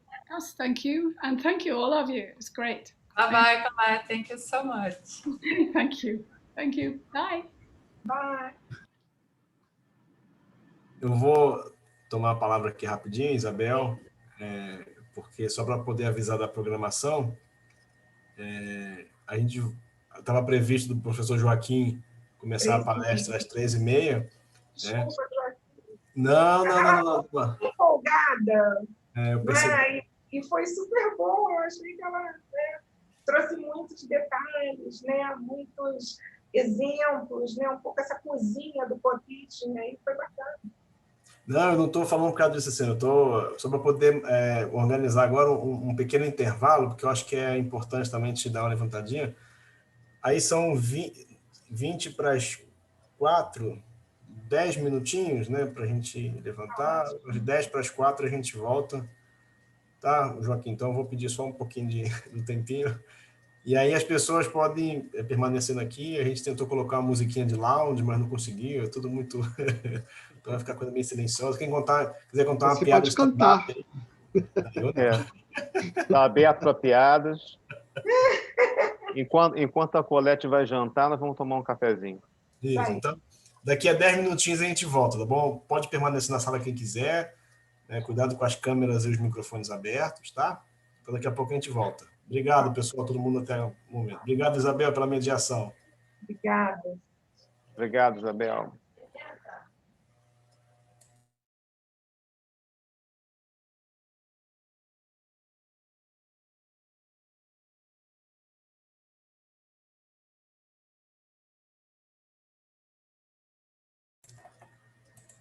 Eu não sei quantos estão aí ainda, só lembrar que a gente disponibilizou um link com a lista de presença, tá? Quem puder ir lá, é a lista do dia, né? Do dia 22, não é isso, João?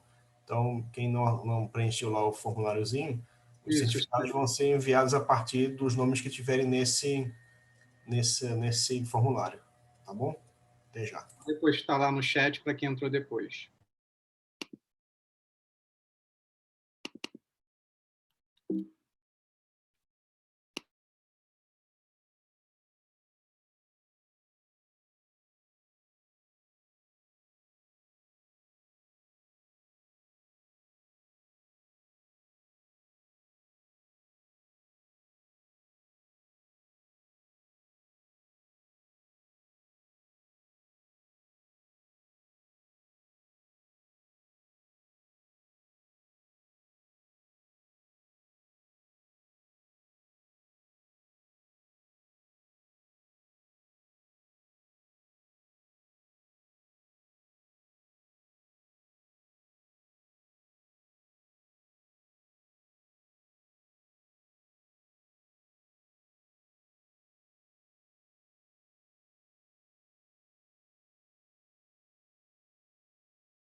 Olá, boa tarde a todos e todas. Conforme combinado, 10 minutinhos para a gente, então, preparar um café, beber uma água.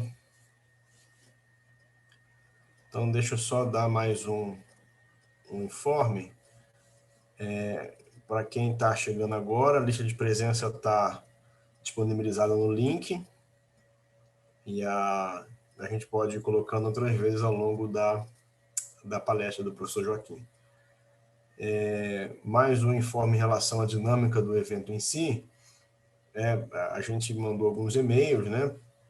Mas a gente está, como é a primeira vez que a gente está fazendo, tem algumas coisas que estão também, que a gente está aprendendo, né? Então, a ideia dos fóruns é que as pessoas participem, por meio da plataforma Teams, lá participem do chat, mesmo que não seja autor, né? Porque a ideia é tentar interagir. Então, eu lembro, algum tempo atrás, eu fui num congresso, já um tempinho, uns 10 anos atrás, e as comunicações orais eram de tal maneira que todos ouviam, né? Que todos participavam. Então, a gente não tem essa dinâmica da comunicação oral, não tem sessão paralela de comunicação oral, mas a ideia é de que o chat represente um pouco esse momento em que todos estão discutindo, né? Para a gente tentar resgatar um pouco essa questão da discussão, das perguntas, e também não ficar, e tentar fazer a coisa mais assíncrona para que todos possam participar dentro do possível. Tá? Então, eu vou passar a palavra ao professor Marcos, que vai apresentar o professor Joaquim, e a gente vai seguindo com o evento. Mais uma vez, muito obrigado a todos aí pela presença.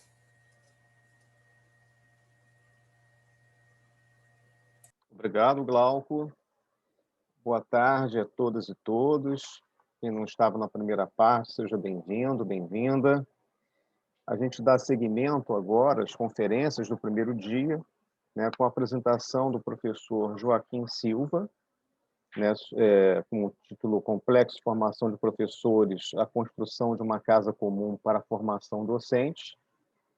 O professor Joaquim é professor do Instituto de Química da UFRJ, coordena o curso de especialização em ensino de Química do Instituto de Química da UFRJ, coordena também o Laboratório Didático de Química e é membro do Comitê Permanente do Complexo de Formação de Professores. Então, professor Joaquim, a palavra é sua, fique à vontade, a casa é sua.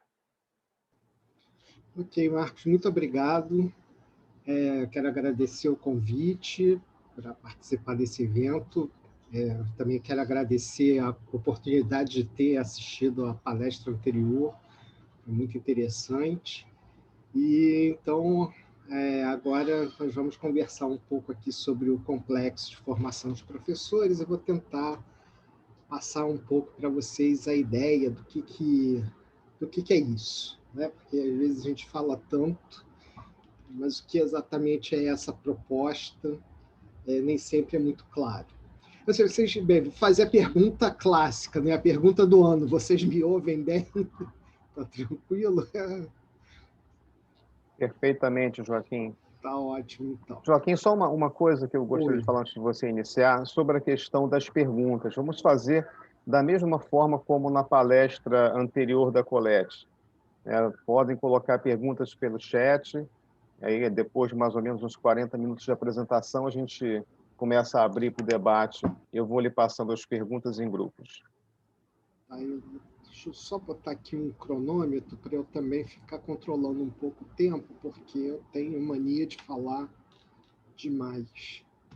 Então, se eu me controlo um pouco. Deixa eu compartilhar aqui a tela.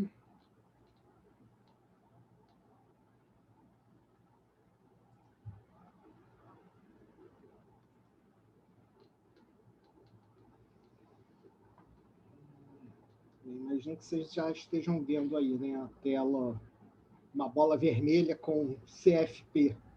Sim, já está visível. Tá tranquilo. Bem, então, o nosso tema hoje é o complexo de formação de professores. E a gente já começa a falar dele a partir dessa representação gráfica que vocês têm aí, né, num conjunto de bolinhas vermelhas unidas por linhas cinza. Então, o complexo ele surge exatamente com a ideia de se tornar essa rede que está representada aí, onde cada bolinha pode ser entendida num nível macro como instituições ou instâncias que atuam de alguma forma na formação de professores. Então, nós podemos entender essas bolinhas, por exemplo, como as nossas universidades, os nossos institutos federais, as redes de ensino, né, públicas, então, Estado, municípios. Então, a gente pode entender essas bolinhas como sendo esses agentes, né? Então, o complexo ele vai pensar de que forma nós podemos integrar numa mesma rede, numa mesma estrutura, vários desses agentes que têm trabalhado na formação de professores, porém de forma um tanto quanto isolada. Então, apesar de termos objetivos comuns, termos até filosofias comuns de trabalho e de formação de professores, muitas vezes acabamos trabalhando de forma isolada. Então, o complexo ele quer integrar essas instâncias, essas instituições. Mas a gente também pode olhar esta rede, né, para o nível micro, né? Ou seja, dentro de cada instituição, nós também temos diversos agentes envolvidos na formação de professores. Então, nós temos, por exemplo, os próprios alunos dos cursos de licenciatura, temos os professores formadores desses futuros docentes, temos os professores que não atuam no curso de licenciatura, mas, por exemplo, fazem atividades de extensão que, de alguma forma, dialogam com formação de professor ou dialogam com atividades na escola. Enfim, a gente tem dentro de cada instituição também uma rede de pessoas, de agentes, que precisam ser integrados, que muitas vezes acabam trabalhando muito sozinhos e se sentem muito sozinhos. Então, o complexo ele tem essas duas faces, né? Uma para fora de cada instituição particular, né? Olhando esse conjunto, mas também para dentro de cada instituição, olhando esses diferentes agentes e de que forma eles podem se integrar. Eu vou, logicamente, aqui me deter muito mais no olhar mais externo, mas também comentar um pouco de como a gente está olhando internamente na UFRJ para essa construção. Isso aqui passa.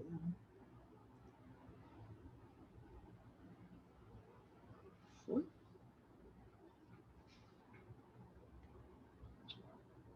A gente está com um probleminha aqui na minha... Agora foi, né? Bem, então qual é a ideia? Como eu falei para vocês, a ideia é, no complexo de formação de professores, nós reunirmos diversas instituições que atuam na formação de professores.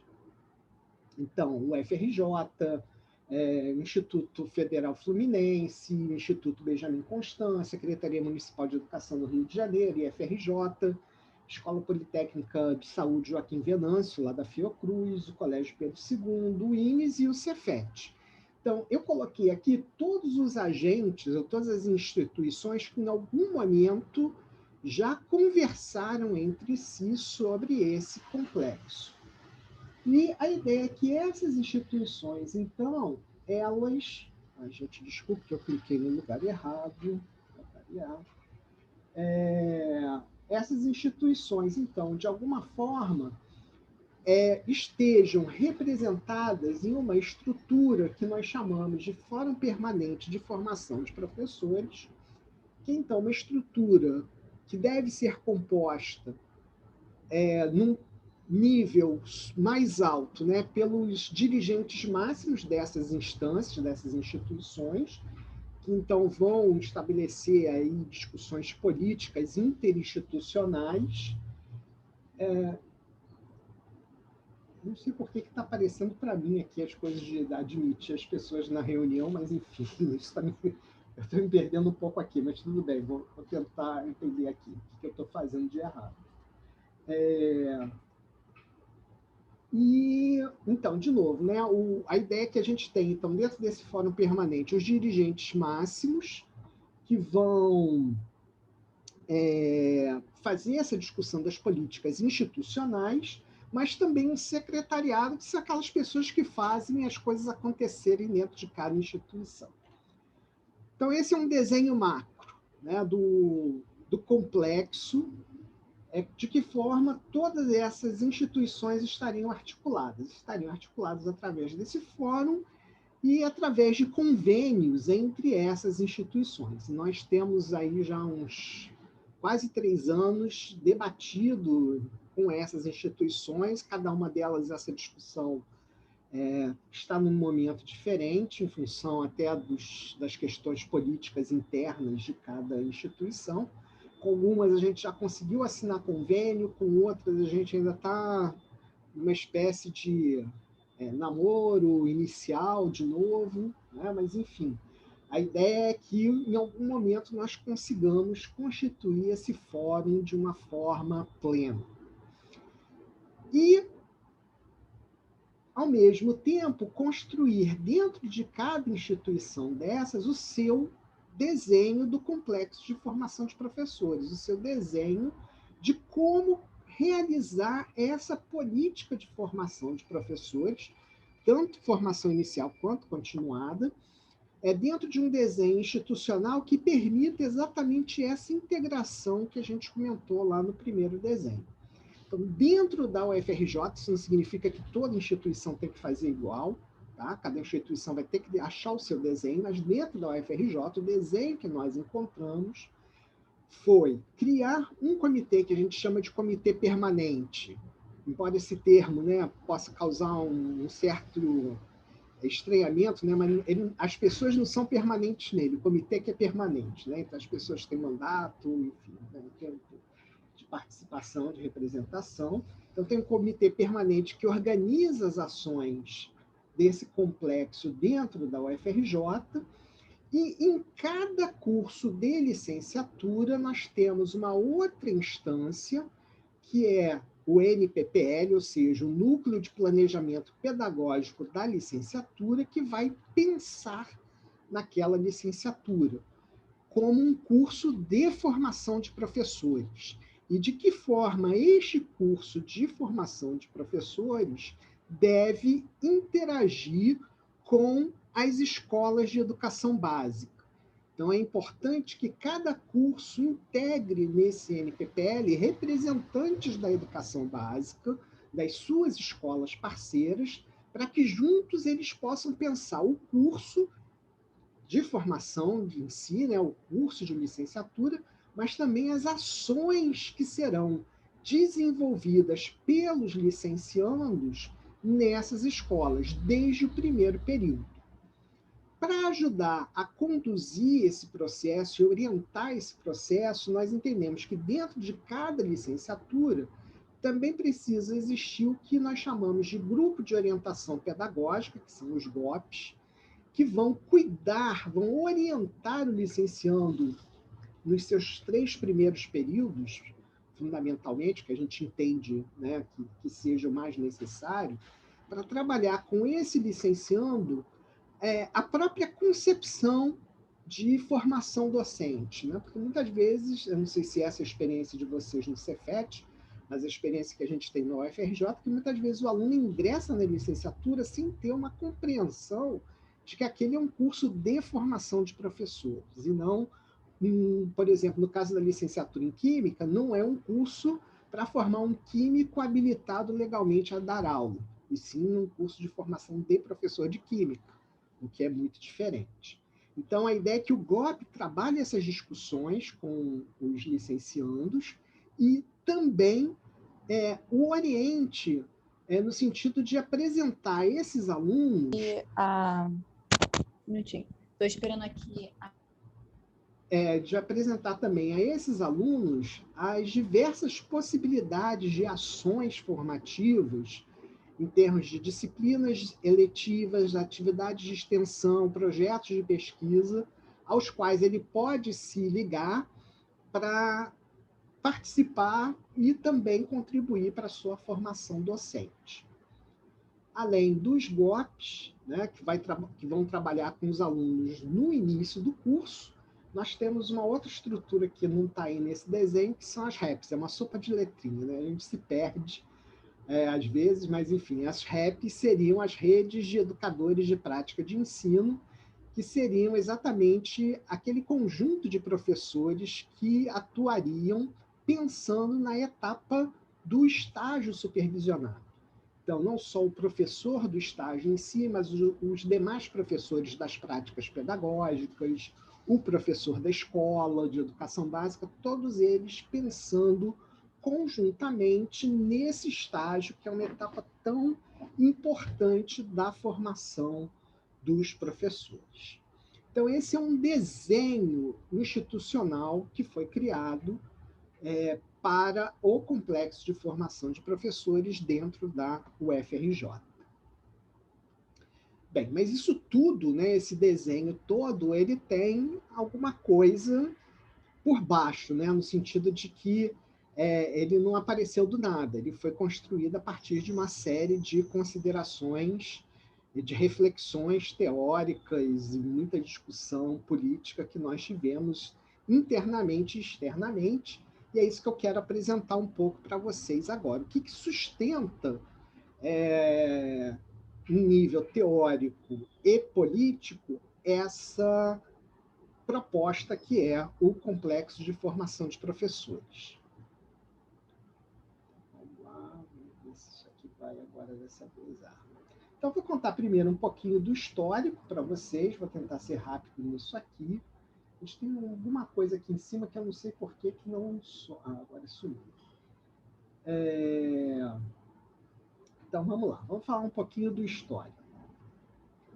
Então, o complexo ele surge como um projeto inicial da reitoria da UFRJ, ainda na gestão anterior, a gestão do professor Lerrer, em que existia um debate, né, um objetivo comum de dar um maior protagonismo aos cursos de licenciatura, né? Nós sabemos que no Brasil, de uma forma geral, os cursos de licenciatura são entendidos dentro das universidades como cursos de segunda ordem, ou pelo menos dentro das grandes universidades, como, por exemplo, a UFRJ, onde você tem bacharelados com muita força política devido a um conjunto de interações com a sociedade, com outras universidades, também fora do Brasil, enfim. Muitas vezes os cursos de bacharelado assumem um protagonismo que faz com que os cursos de licenciatura sejam vistos como cursos de segunda ordem, cursos menos importantes. Então, no objetivo de romper com esse tipo de pensamento e romper com essa organização política dentro da universidade, surge a proposta da criação de um complexo de formação de professores. Para fomentar esse movimento, então, nós tivemos a visita do professor Antônio Nova, da Universidade de Lisboa, que permaneceu na UFRJ durante um ano, onde ele fez um conjunto de pesquisas, um conjunto de discussões, visando a construção disso que ele chama de uma casa comum. Exatamente esse espaço, mas não é um espaço físico, muito mais um espaço político, em que todos os agentes envolvidos com a formação inicial e continuada de professores pudessem estar reunidos. Então, o objetivo não é criar, nunca foi, né, criar um centro, ou uma unidade, uma decania especificamente de licenciaturas, né, ou de formação de professores, mas sim esse espaço político onde pessoas que institucionalmente estão lotadas em diversas unidades diferentes pudessem interagir e pensar em conjunto nessa política de formação de professores da UFRJ. Essas discussões, então, nos levaram a um conjunto de reuniões onde nós iniciamos um processo de construção de parcerias internas à UFRJ, ou seja, entre diversos agentes formadores, e também da UFRJ com redes e instituições públicas do Estado do Rio de Janeiro, que trabalham com a formação de professores ou com a educação básica. E esse foi um momento muito importante, porque no sentido que nós olhamos para fora e pensamos o seguinte, olha, nós temos que conversar com os nossos parceiros que tradicionalmente já atuam como campo de estágio dos nossos licenciandos, e pensar o estágio com eles. E aí foi que nós agendamos reuniões com o Pedro II, com o IFRJ, com a Politécnica Joaquim Venâncio, com o IFRJ, com o Cefet, enfim. E aí, os representantes dessas instituições falaram para a gente, olha, peraí, nós também somos formadores de professores, nós não somos só campo, né, para os alunos de vocês fazerem estágio, nós também somos formadores de professores. Então, esse complexo tem que ter uma outra cara, tem que se entender de uma forma diferente, tem que se ampliar para fora da UFRJ. E para a gente isso foi uma mudança total de rumo, mas que foi muito importante, porque a gente deixou de falar de complexo de formação de professores da UFRJ para falar de complexo de formação de professores, envolvendo todas essas instâncias. Então, isso foi muito importante para a gente, né? E realmente transformou toda a concepção e todas as possibilidades de trabalho que nós temos pela frente. A partir disso, né, nós criamos 2 termos de referência, um externo, que foi criado nessa parceria, onde nós colocamos os princípios norteadores do complexo, e outro interno, que é como se organiza o complexo dentro da UFRJ, e conseguimos aprovar no final de 2018 2 resoluções do nosso Conselho Universitário que instituíram o complexo, e a partir daí começamos, então, a assinatura dos convênios. Então, efetivamente, hoje temos um convênio assinado com a Secretaria Municipal de Educação do município do Rio de Janeiro, especificamente para formação, para atividades relacionadas à formação de professores.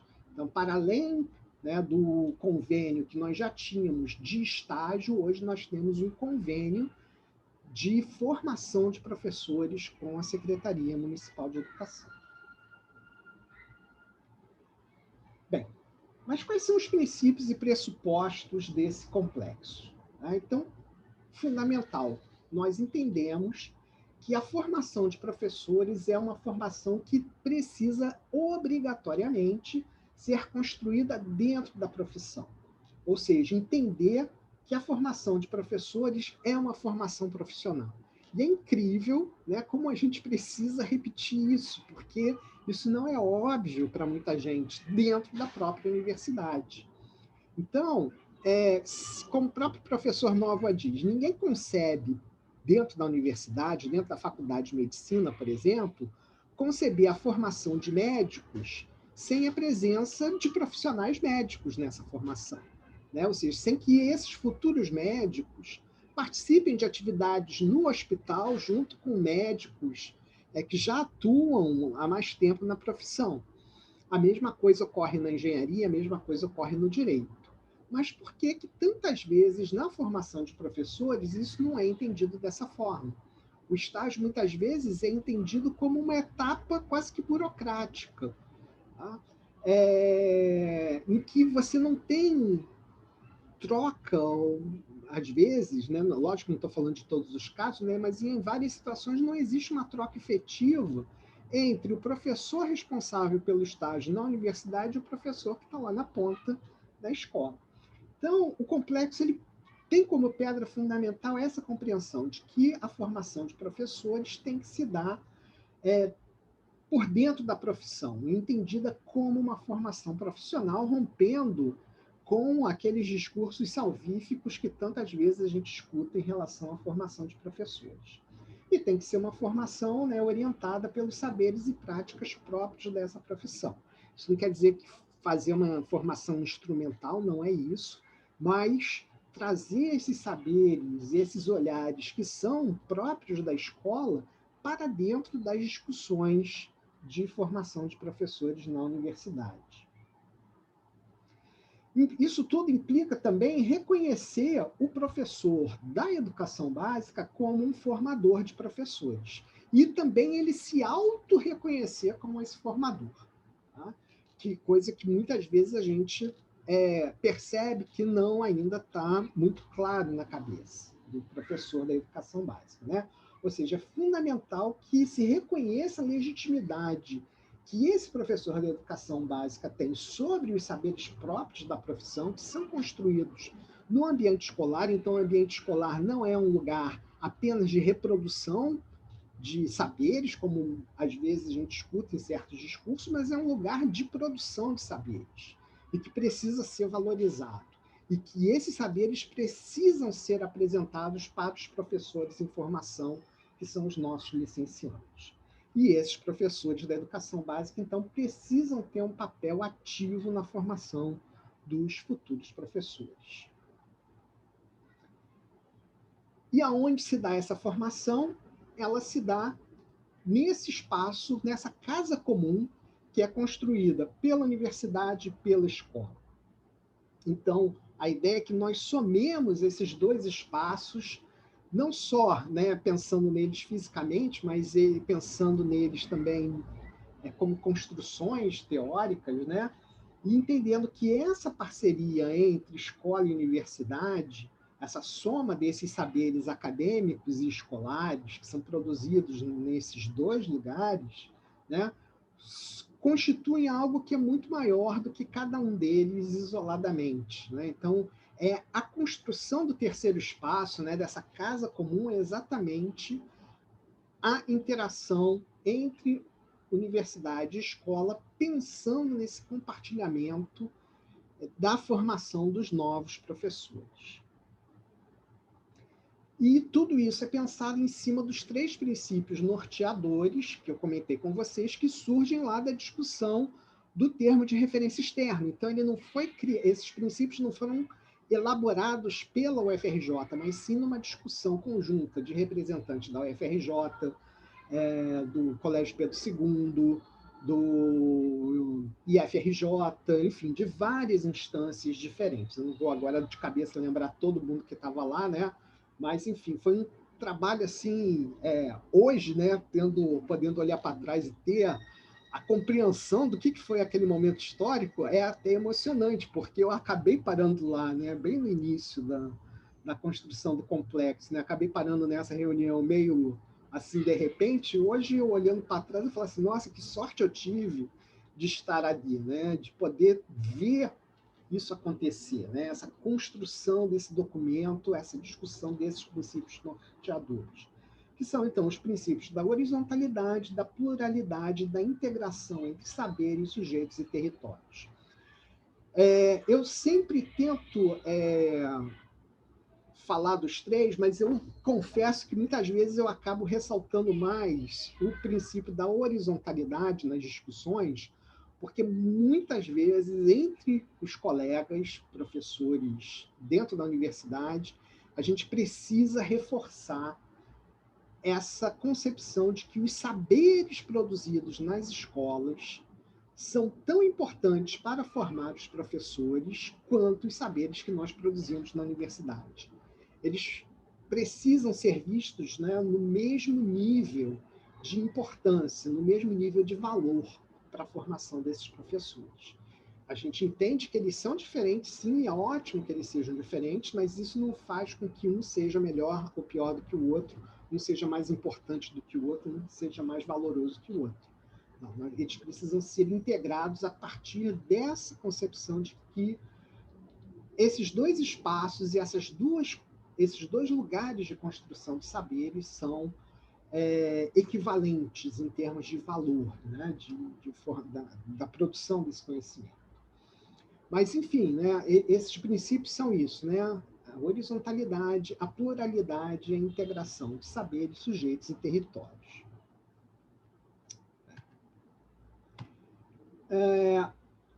Eu não sei, eu acho que não vou conseguir passar aqui. Tem um vídeo rapidinho do professor Novo, em que ele explica um pouco essa ideia do complexo. Eu só não sei se vai funcionar aqui. Está passando para vocês? Está passando, mas está sem som. Ah, é? Então eu vou passar, depois eu mando o link para vocês, para vocês poderem ouvir, né? Porque senão também não tem sentido. Mas é um resumo. Tentar de novo, mais uma vez, só para ter certeza? Pode ser. Tem um botãozinho de compartilhar áudio quando você compartilha a sua tela. De repente... Deixa eu fazer o seguinte, deixa eu parar o compartilhamento. Agora eu não consigo compartilhar de novo.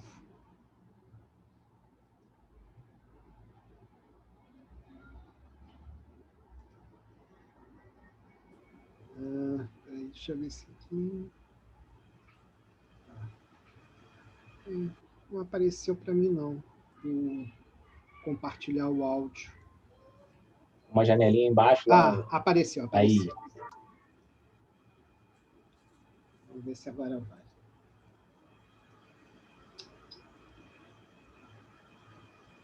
A formação de professores é uma formação profissional. É uma formação para uma profissão, como é uma formação dos médicos ou dos engenheiros.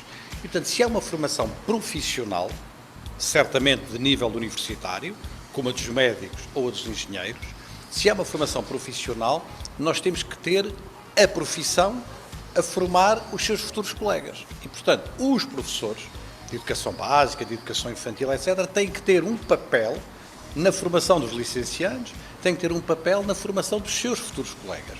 Da mesma maneira que os médicos têm um papel na formação dos seus futuros colegas médicos. Quando dizemos isto, que parece muito simples e, no entanto, é muito complexo, quando dizemos isto, dizemos que tem que haver uma relação entre a universidade e as escolas municipais, as escolas estaduais, as escolas das redes. E quando dizemos que tem que haver uma relação entre a universidade e as escolas, então tem que haver uma relação orgânica, não é apenas uma colaboração. Não é transformar as escolas em escolas de aplicação. Não é dizer, vamos pôr em conjunto as escolas onde estão os professores e a universidade onde estão os universitários, vamos pô-los em conjunto, numa rede, numa nova instituição, numa nova realidade institucional, para, em conjunto, poderem encontrar os melhores caminhos para assegurarem a formação profissional dos futuros professores. Esta rede, este caminho conjunto, chama-se, na UFRJ, Complexo da Formação de Professores. Então, é isso que o professor Novo colocou, né? Essa concepção, né, desse terceiro lugar, dessa interação, onde os profissionais serão responsáveis pela formação dos novos docentes. E qual é, então, a aposta política do complexo de formação de professores? O que a gente entende aí que é o nosso local político nessa rede tão intrincada que nós vemos, né? Então, a gente entende que, no caso da UFRJ, né, e aí a gente vai falar um pouco de como dentro da UFRJ nós entendemos isso, nós entendemos que é um momento, né, de assumirmos a responsabilidade desse campo de formação de professores. Muitas vezes, a universidade parece que não se sente responsável por isso, construindo esse pacto, né, de toda a comunidade acadêmica em torno da valorização dessa formação docente. Para isso, então, né, nós vamos precisar construir, né, discursos e políticas de responsabilidade social semelhantes a que a UFRJ, mas que vale, né, para todas as instituições, vem assumindo, por exemplo, para a área de ciência e inovação tecnológica. Todo mundo certamente concorda que numa universidade federal, num instituto federal, enfim, qualquer instituição de ensino superior, a pesquisa, a ciência e inovação tecnológica tem um lugar de excelência, um lugar de alta valorização. E a formação de professores precisa ocupar o mesmo status. Então, nós, enquanto instituição, precisamos assumir a responsabilidade de conferir esse lugar à formação de professores. A gente também entende que é necessário, para isso, construir uma relação sistemática e duradoura entre a universidade e as escolas. Tá? Porque o que acontece? É muito comum a gente ver ações isoladas. Então, o professor da universidade procura aquele professor da escola, fazem um projeto em conjunto, e, às vezes, aquele professor da escola se transfere, vai para outra escola, pronto, aquele projeto se encerra sem mais nem menos, não tem uma continuidade. É exatamente isso que a gente não quer que aconteça mais. A gente quer estabelecer relações institucionais entre as universidades e as redes. Então, né, isso significa que a gente precisa construir um complexo que, em si, né, ele tenha uma estabilidade, uma continuidade, que não fique ao sabor das mudanças de reitoria, de direção de faculdade de educação, ou de que instância for, né, para que ele possa construir essas parcerias institucionais duradouras, né, e que também a gente possa ter, dentro desse complexo, uma certa autonomia decisória, que nos permita pensar o que nós queremos fazer e de que forma queremos fazer, sem, lógico, que com isso achar que nós temos um lugar privilegiado que nos permita não ouvir, né, as hierarquias institucionais e não nos integrarmos às políticas institucionais. Não é isso, mas que a gente tenha uma certa autonomia para que esse trabalho possa ser conduzido a longo prazo. A gente também entende que, apesar do convênio ser feito com a rede, né, com a Secretaria Municipal, é fundamental que as escolas, individualmente, elas desejem aderir a esse projeto. Não pode vir de cima para baixo. Né? O convênio com a SME, ele tem que trabalhar no sentido de identificar quais são as escolas da Secretaria Municipal que querem fazer parte desse projeto. E quais são os professores dentro dessas escolas que querem aderir a esse projeto, sem fazer uma decisão de cima para baixo, assim que a gente possa construir o complexo a partir das bases, né, lá na própria escola. Então, a gente entende, né, que precisa existir um ambiente escolar e profissional que seja fértil e fecundo para formar os professores que a nossa sociedade tanto demanda. Eu acho que esse período da pandemia tem nos feito discutir bastante sobre a importância da profissão docente.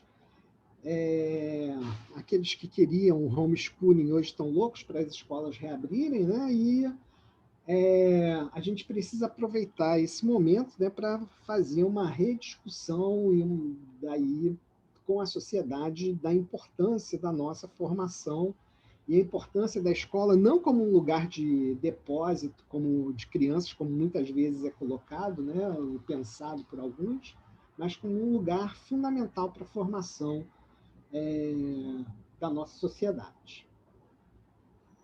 Só rapidamente para a gente entender, né, de números, né, do que a gente está falando, quando a gente pensa, né, na dimensão que é essa formação de professores, né, no ensino superior hoje no Brasil nós temos quase 8.500.000 matrículas, das quais um pouco mais de 1.600.000 são em cursos de licenciatura. Então, é um percentual bastante expressivo. No caso específico da UFRJ, para 2020, nós tínhamos aproximadamente 56.000 matrículas ativas nos cursos de graduação, sendo que cerca de 25% desse total correspondem a alunos nos cursos de licenciatura. Na UFRJ, hoje, temos 32 licenciaturas que formam professores para atuarem na educação básica. Então, aqui, rapidamente, só um quadro mostrando como é que está a distribuição desses alunos. Chamou atenção aqui, né, para essas duas regiões aqui, que mostram que, mesmo dentro da Universidade Federal do Rio de Janeiro, hoje temos uma participação muito expressiva dos cursos semipresenciais, né, oferecidos no consórcio CEDERJ. Então, aqui é biologia, física e aqui é química, que cresceu muito, né, nos últimos anos. Né? Então, esses aqui são dados do censo universitário, né, referentes a 2018. Então, isso mostra para a gente que estamos falando de um quantitativo de alunos bastante expressivo. E esses alunos, então, vão precisar ter espaço para sua formação docente nas escolas parceiras, como eu falei para vocês, e a formação desse grupo de escolas parceiras é um movimento permanente, ou seja, não é nossa ideia escolher um grupo de escolas parceiras e depois fechar esse grupo. Então, são só essas escolas. A ideia é que, à medida que a nossa capacidade de trabalho e a nossa compreensão e organização do complexo avance, nós possamos incorporar novas escolas. Não existe um objetivo de formar escolas de aplicação, ilhas de excelência, nada disso. Existe uma limitação da nossa capacidade de trabalho. Tá? E por isso que a gente define um grupo inicial de escolas parceiras, mas que ele vai crescendo à medida do tempo e à medida das possibilidades. Como eu falei para vocês, né, esse grupo de escolas parceiras ele vem, né, a partir da assinatura de convênios específicos e, na relação com a parceria com a SME, o atual convênio ele prevê, na verdade, a seleção não de 40, mas de 46 escolas, elas já foram selecionadas. Nós já fizemos, quando ainda no presencial, né, quando a gente podia ainda ir pessoalmente, nós fomos visitar essas escolas, conversar com os professores, explicar para eles o que é o complexo, também entender quais são as demandas deles em termos de formação continuada, em termos de parcerias mesmo com a universidade. E nós também realizamos uma experiência piloto com 6 escolas para entender a dinâmica, como esse complexo pode realmente acontecer.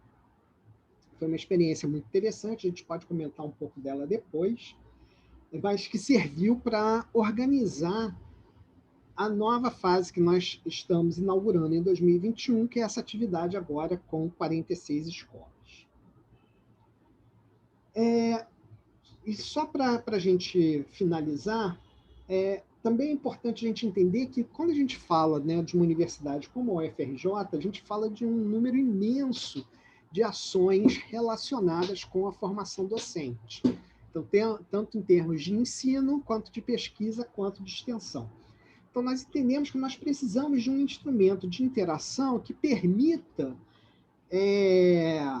a apresentação dessas ações, não só para os nossos licenciandos, mas também para os professores das escolas. E mais ainda, que nós possamos incorporar as ações que já são desenvolvidas e realizadas pelas escolas parceiras para serem oferecidas aos nossos licenciandos. Então, existe uma coisa que a gente chama de cartografia, a professora Rita, né, do NUT, que está aqui também conosco, né? Ela é uma das principais responsáveis aí por essa cartografia, por esse andamento, né, da construção da cartografia. Então, a ideia é que a gente reúna nessa cartografia, nesse espaço, todas essas ações para que elas possam ser apresentadas, tanto para licenciandos quanto para professores das escolas parceiras. Então é isso, né? A ideia é que essa cartografia seja esse espaço de interação, né, da UFRJ, das instituições parceiras. A ideia é que, à medida que a compreensão e a adesão ao complexo pelas outras instituições, né, como o próprio Cefet, como o IFRJ, etc., etc., todos insiram as suas ações dentro dessa cartografia, envolvendo, então, as atividades de ensino, pesquisa e extensão, os cursos de graduação e de pós-graduação estrito e lato sensu. Então, para isso está sendo desenvolvida uma ferramenta pelo pessoal da TIC Macaé, e que a gente espera que em breve ela esteja disponível para que as informações sejam inseridas e que todos os agentes participantes aí possam consultá-la e, com isso, aderir às diferentes ações. Então, finalizando mesmo, né? Então, o que dentro da UFRJ, né, que nós completamos 100 anos ano passado, nós tivemos, né, como meta fazer do complexo de formação de professores o principal presente que a UFRJ daria a essa sociedade brasileira, né, nas comemorações do seu centenário.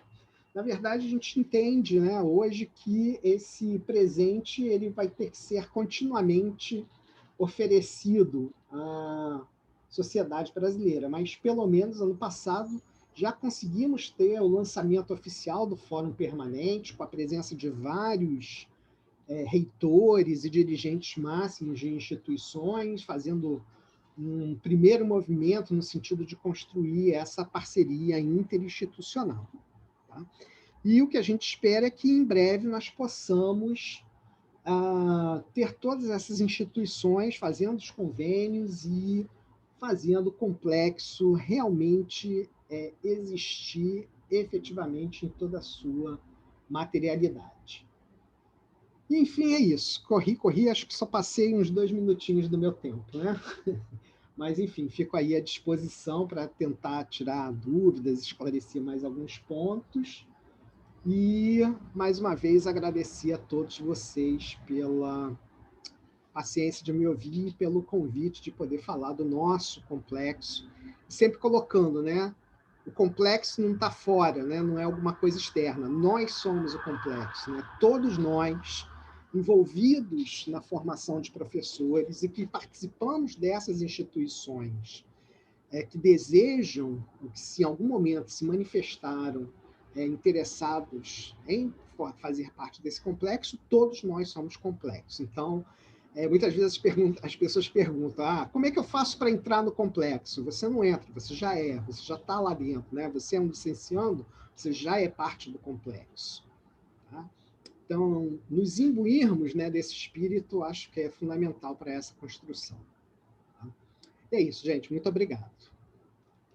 Nós que agradecemos, professor Joaquim, pela palestra interessante, maravilhosa, nos informando bastante sobre o complexo de formação de professores. Acho que se conecta bastante com as discussões anteriores, né, que trouxemos acerca da codocência. Acho que tem potenciais interessantes para a gente investigar aí acerca dessas formas de relação que se estabelecem entre universidade e escola e aquilo que é o ponto talvez mais central do nosso encontro, que é essa maneira de operar essa relação, né, por meio da docência compartilhada ou da codocência. Bem, mas enfim, vamos às perguntas, né?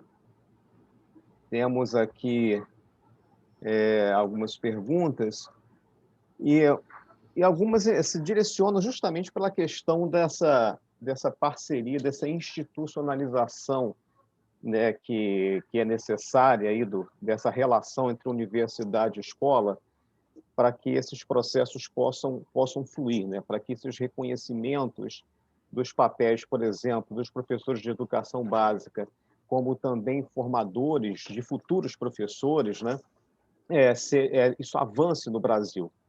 Então, por exemplo, o professor Glauco coloca aqui o seguinte, né, o principal problema do estágio supervisionado é justamente a falta de reconhecimento do professor da educação básica. O complexo reconhece esse profissional também como formador.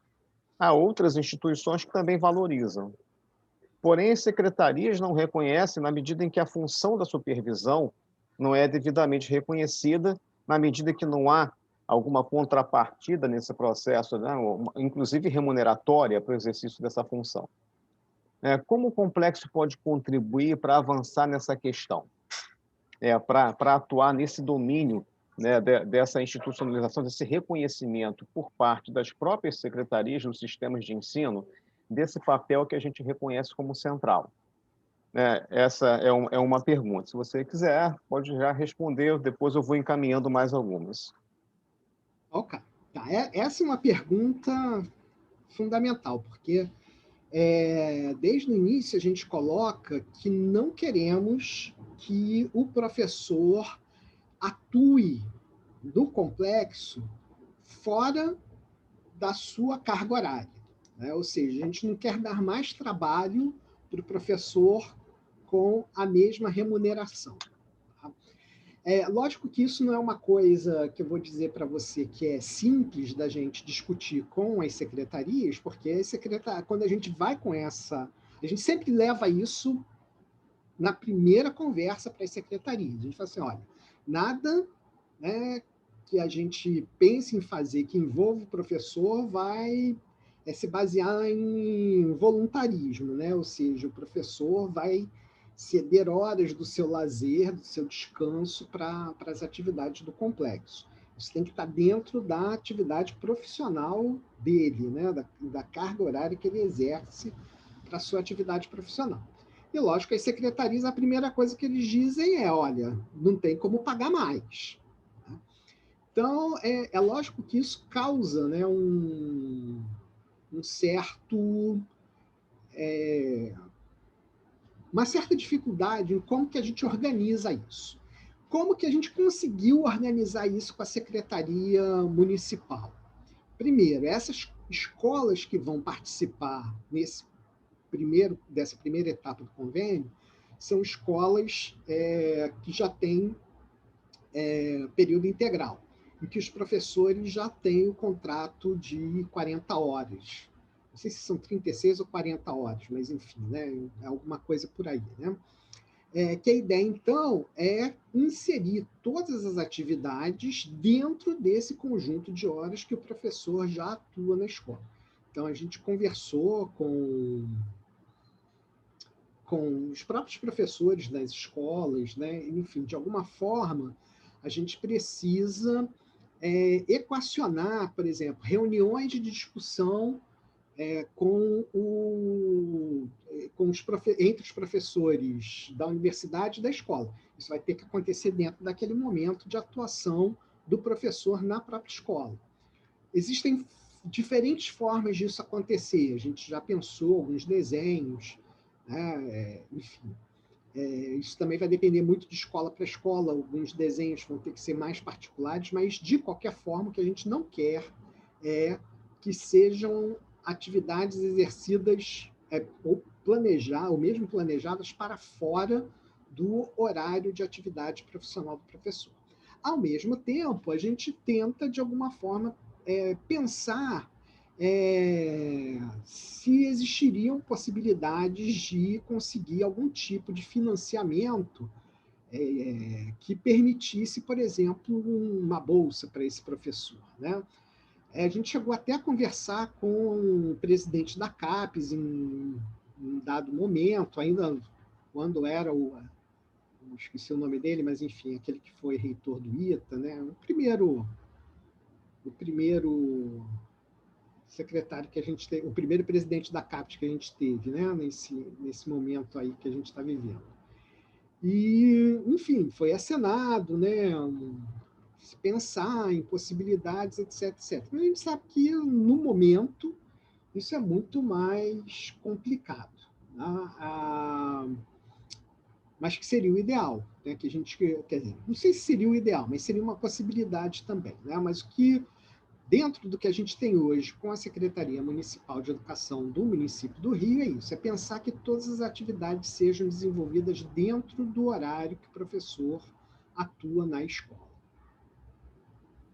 A Eliane comenta aqui, pelo menos a certificação, né, para progressão na carreira, né, ou contabilizar horas como formador, supervisor na carga horária, né, que isso também pode ser uma possibilidade, segundo ela, já existente em Portugal.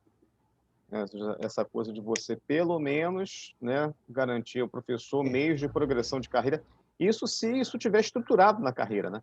Ainda precisa que essa estrutura exista na carreira docente para a gente poder fazer com que esse certificado de fato valha, né? Vocês já pensaram alguma coisa parecida? Na verdade, a gente tem várias... A nossa ideia é que tudo seja certificado, né? Ou seja, essa participação do professor da educação básica enquanto co-orientador dos estágios, que isso precisa ser reconhecido institucionalmente, seja certificado, lógico, mas além de ser certificado, seja reconhecido institucionalmente, tanto pela escola quanto pela própria universidade. A gente entende também que, para além disso, né, para além dessa atuação específica no estágio, existem outras atividades que a gente pode pensar para promover essa interação e que também precisam ser certificadas. Uma delas, que eu acho que é muito importante, que a gente precisa encontrar formas de fazer, é, de novo, né, uma docência compartilhada, né, entre o professor da universidade e o professor da escola nas disciplinas, mesmo disciplinas teóricas, né, da formação. E não só nas disciplinas específicas da formação docente, mas até mesmo nas disciplinas específicas. Por exemplo, se eu sou professor de Química Orgânica do curso de licenciatura em Química, eu ter um professor de uma das escolas parceiras atuando comigo nessa disciplina, por exemplo, discutindo com os licenciandos como aquele determinado tema é discutido com os alunos na escola, de que forma ele, professor, trabalha aquele tema, como que ele desenvolveu os saberes pedagógicos daquele conteúdo específico, enfim. Essa é uma possibilidade que a gente também vislumbra e que também precisa ser certificada, precisa também ocorrer dentro de um momento que isso também não implique num trabalho em termos de carga horária a mais para o professor, enfim. Isso é alguma coisa que a gente entende. E, além disso, a gente também entende que é fundamental que a universidade ofereça formação continuada para esses professores, principalmente em nível de pós-graduação stricto sensu.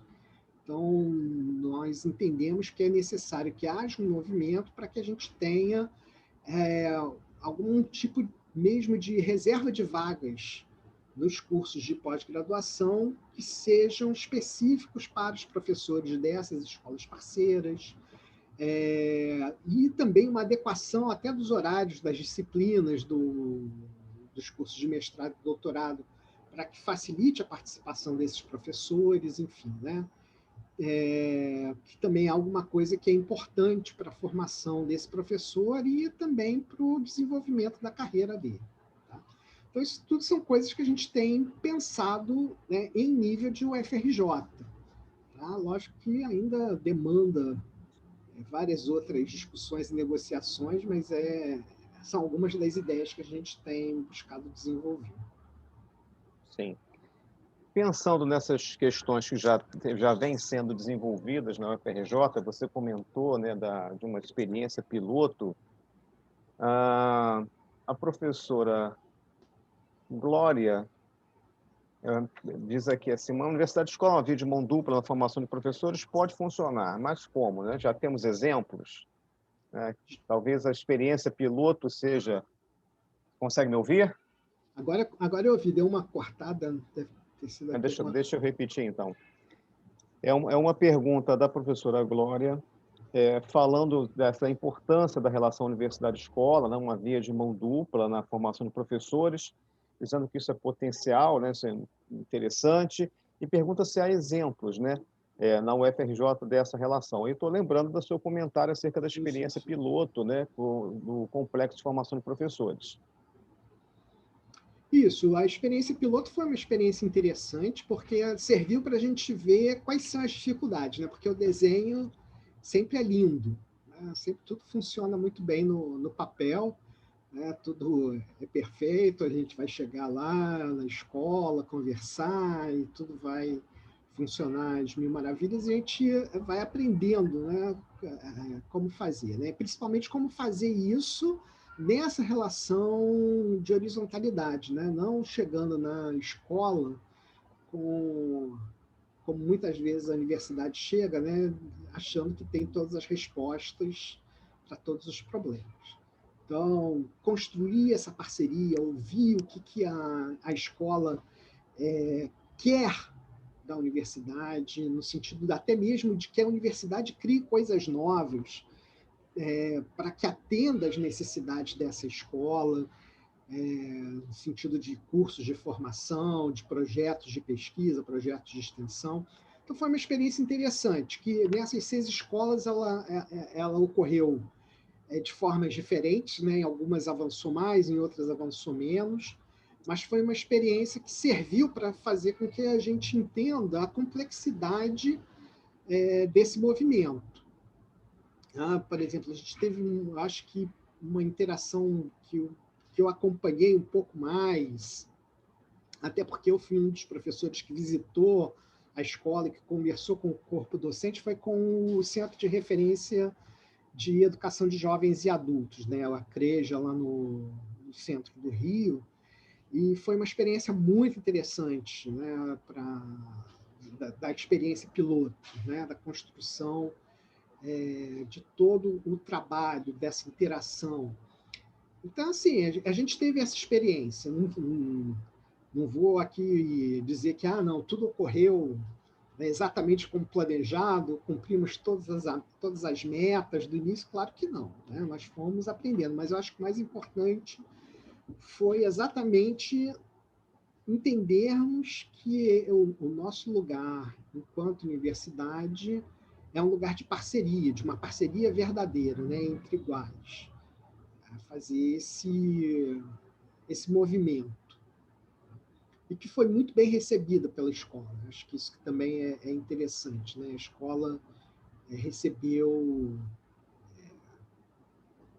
com muito afinco, né? Com muito interesse, né? Essa parceria. É claro que assim causa um estranhamento, né? Porque dependendo da escola em que você chega, os professores já estão tão acostumados, né? À universidade ir lá e dizer, olha, para fazer isso, né? Nós somos, né, doutores, etc, a gente já leu isso, já leu aquilo, faz assim, assado, que às vezes os professores ficam assim, chegam lá, né, ficam assim, esperando qual é a receita que a gente vai dar dessa vez. Né? E quando a gente começa a conversar e falar que não é isso que a gente quer, né, fica... Há um estranhamento, né? Há um estranhamento. Você tem certeza que vocês são da universidade, né? Mas, enfim, e isso é legal, né? Fazer essa construção é muito interessante. E dar esse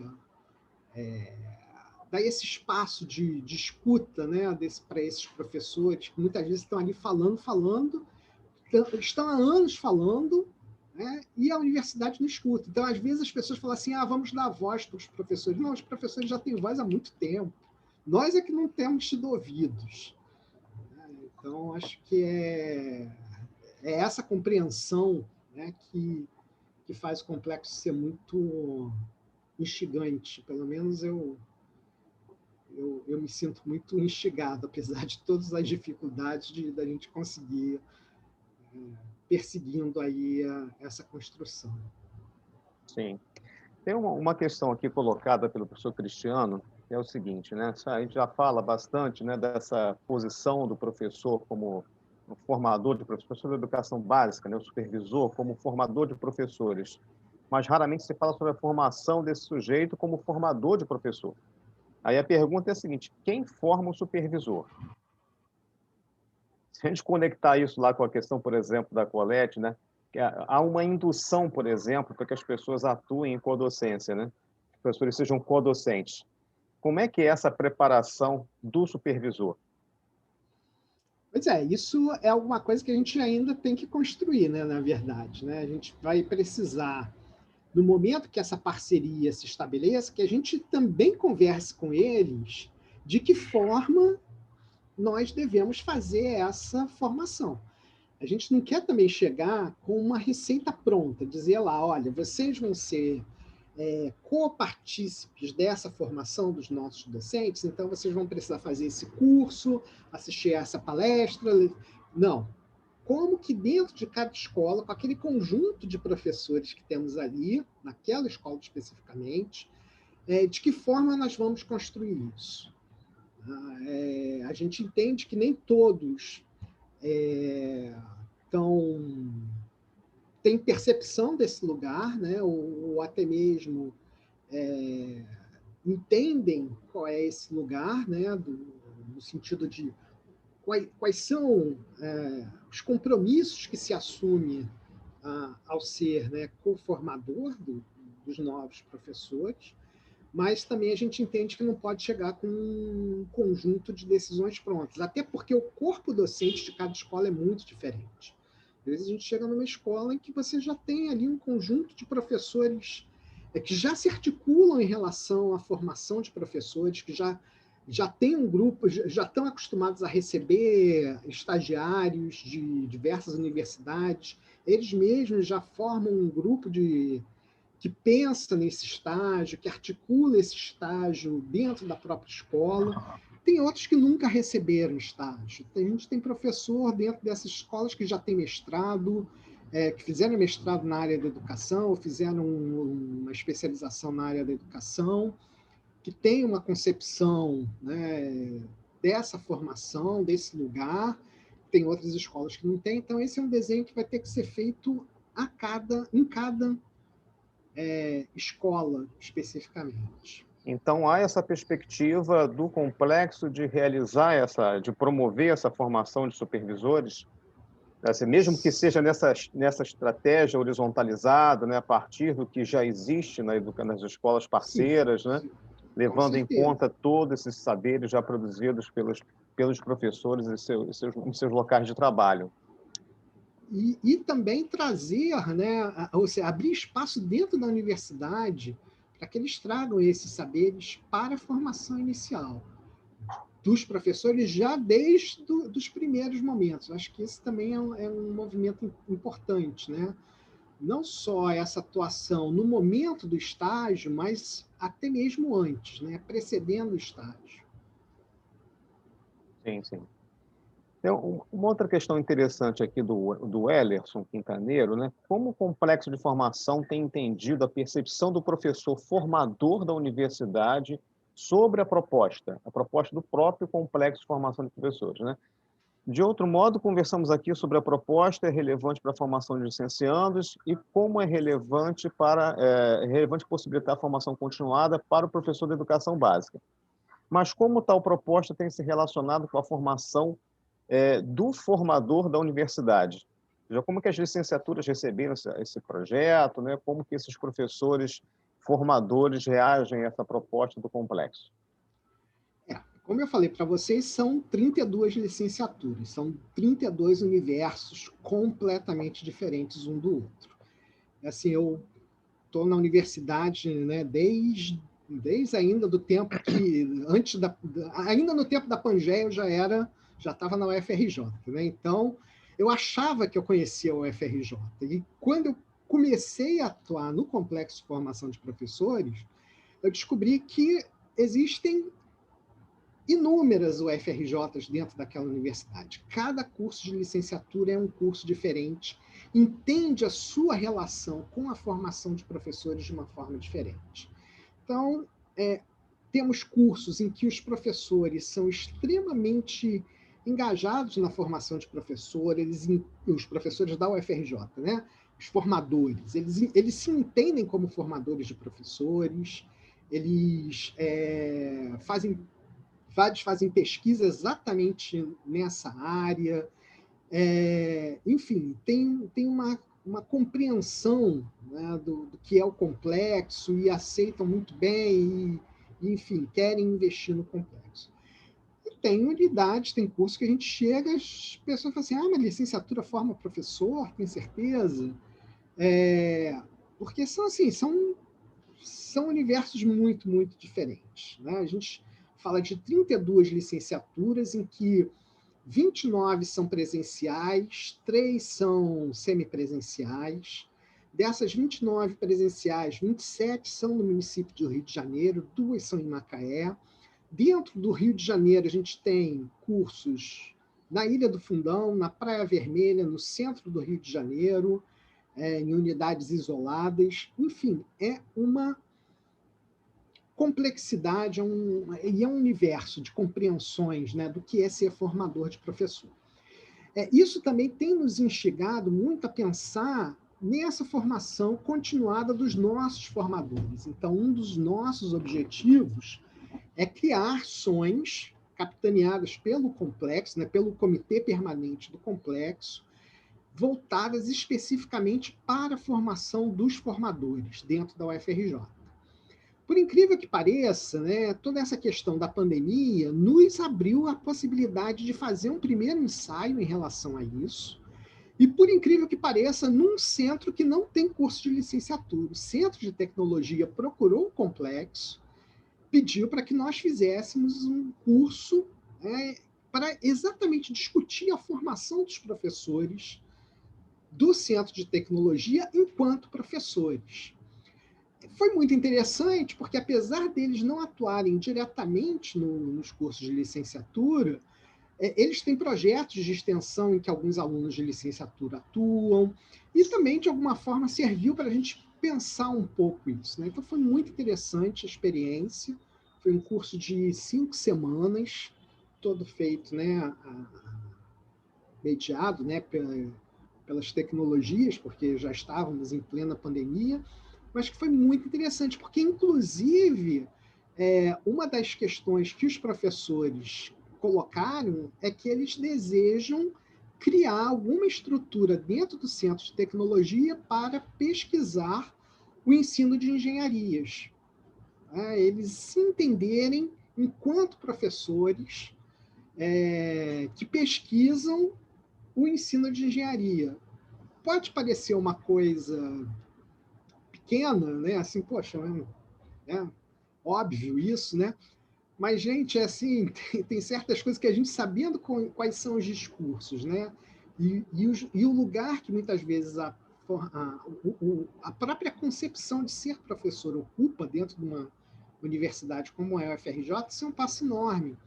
Você tem um professor que muitas vezes está ali, né, fez o concurso para a universidade porque era onde ele viu que ele podia continuar fazendo pesquisa, de repente ele se preocupar, né, em como se formar como professor.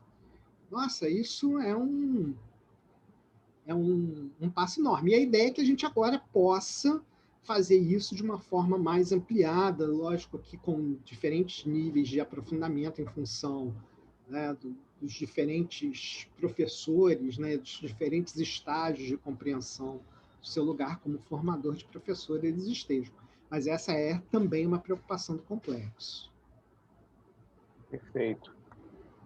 Temos aqui alguns comentários da Eliane. Eliane, achando excelente as suas colocações, né, valorizando essa possibilidade de começar na horizontalidade, né, de não chegar no salto alto, né, isso complica as relações. A gente sabe que, apesar desse estranhamento dos professores, essa ainda é uma maneira mais interessante de fazer a aproximação. E tem uma última pergunta aqui, da professora Marta, que ela diz o seguinte, né, os licenciandos só podem fazer estágio nas escolas parceiras, né? Todas as escolas com convênio com o UFRJ fazem parte do complexo? A pergunta dela se refere a uma experiência que teve, né? Pergunto porque já orientei estágio supervisionado no Cefet de alunos da licenciatura em Física da UFRJ bem recentemente, antes da pandemia, e não sabia do complexo de formação da UFRJ. Então, isso meio que justifica essa pergunta. Então, os licenciados só podem fazer estágio nessas escolas parceiras? Todas têm convênio com a UFRJ? Todas que têm convênio com a UFRJ fazem parte do complexo? Então, essa é uma pergunta que eu acho que no nosso caso específico, no caso específico aí colocado, que é o Cefet, a gente precisa responder de duas formas, em duas etapas. Uma é o seguinte, quando a gente fala do estágio nas escolas parceiras do complexo, a gente está falando do estágio nas escolas das redes municipais e estadual. E a ideia é o seguinte, a gente... lógico, por exemplo, a gente tem agora esse convênio com 48 escolas do município. Então, o que é que a gente vai buscar fazer? Levar o máximo possível de alunos da UFRJ para fazerem estágios nessas escolas. Lógico que existe uma limitação, porque as escolas da Secretaria Municipal só têm o ensino fundamental. Então, todas aquelas disciplinas que estão lá no ensino médio, a gente não tem como levar os nossos alunos, né? Então, física, química, por exemplo. Tá? Mas também a ideia não é limitar a essas escolas. O que a gente quer, na verdade, é que todas as escolas que, de alguma forma, interajam institucionalmente com a universidade, seja via o estágio, seja projeto de pesquisa, projeto de extensão, que elas se tornem escolas parceiras, reconhecidamente parceiras. Então, por exemplo, a gente tem essa lista de 48 escolas, que pode não contemplar, nesse momento, a escola XYZ, sei lá onde que ela está, né? Mas vamos dizer que tem essa escola lá que, não tá, que hoje não é parte do complexo. Mas, se por algum acaso ela receber estagiário, que é aluno da UFRJ, ou algum projeto de pesquisa ou de extensão da UFRJ for ser realizado nessa escola, que essa escola seja incorporada à lista das escolas parceiras. Então, a ideia não é excluir, e sim sempre incluir. Sempre trazer mais escolas para dentro desse rol de escolas parceiras. Agora, quando a gente fala de instituições como o Cefet, tá? Que são instituições de ensino, que é uma instituição de ensino superior que também atua na formação de professores, a gente fala de um lugar um pouco diferente, porque, ao mesmo tempo que, por exemplo, o Cefet, o IFRJ e o IFF tem a educação básica, também tem a formação de professor. Então, a relação não é igual à formação de professor em nível superior, né, que estou querendo dizer, diploma, né, esses professores. Então, a relação é diferente.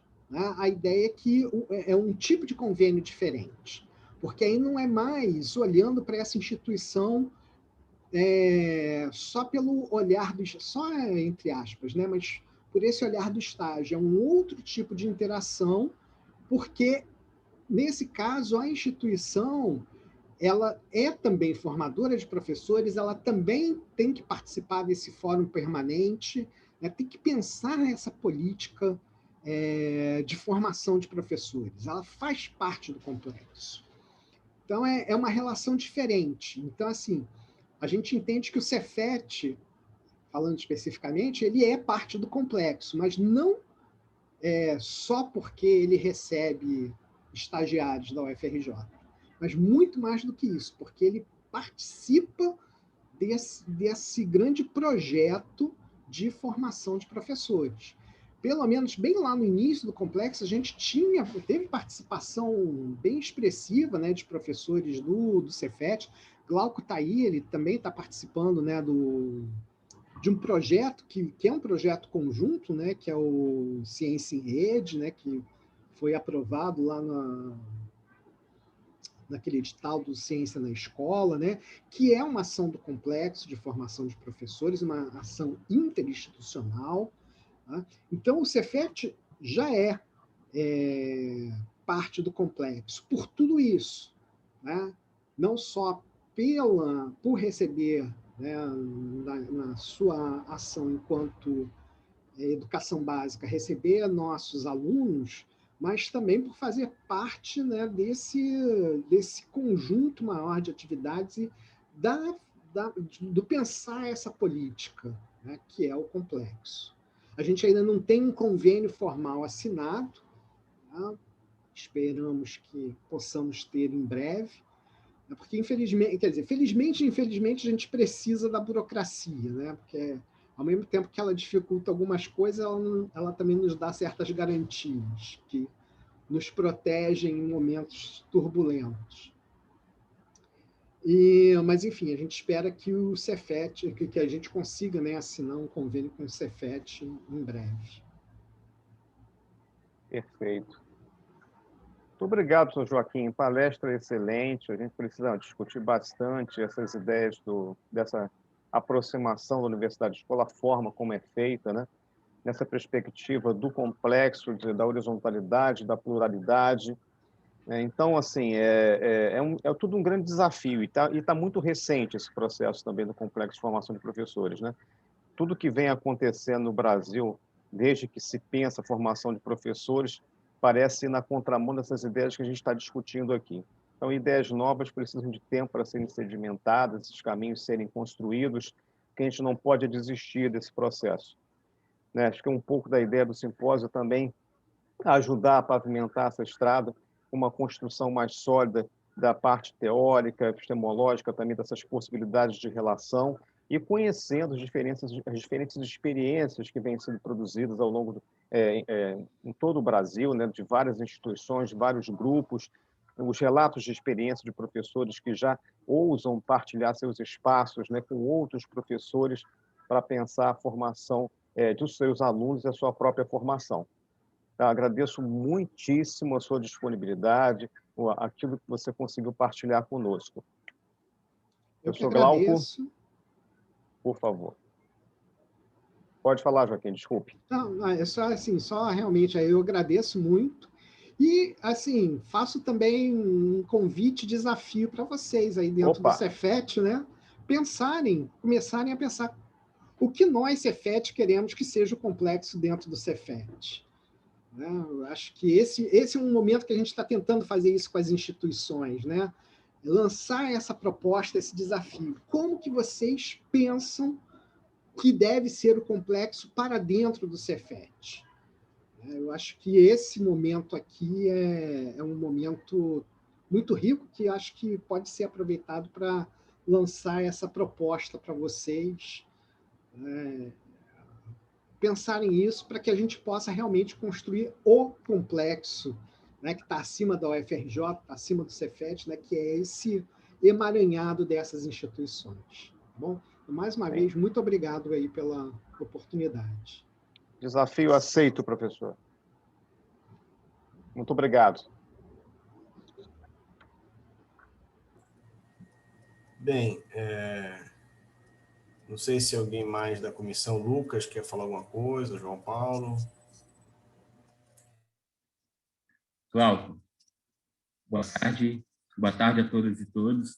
Eu queria só, nesse momento final, primeiro agradecer, né, ao professor Joaquim pela ótima palestra também, aqui na abertura do evento, e acho que as duas palestras da abertura destacam a dimensão interativa e a construção coletiva do que a gente pensou para o simpósio, né, como comissão organizadora e com todos os diálogos que aconteceram previamente. Então, pensando nisso, eu queria reforçar o convite a todos os participantes para interagirem lá na plataforma, no Microsoft Teams, porque nós, como mediadores, nós estamos com uma expectativa muito grande por essa interação, para vocês lerem os trabalhos que estão disponibilizados lá, divididos em fóruns, para que a gente elabore uma síntese do que vai ser debatido lá.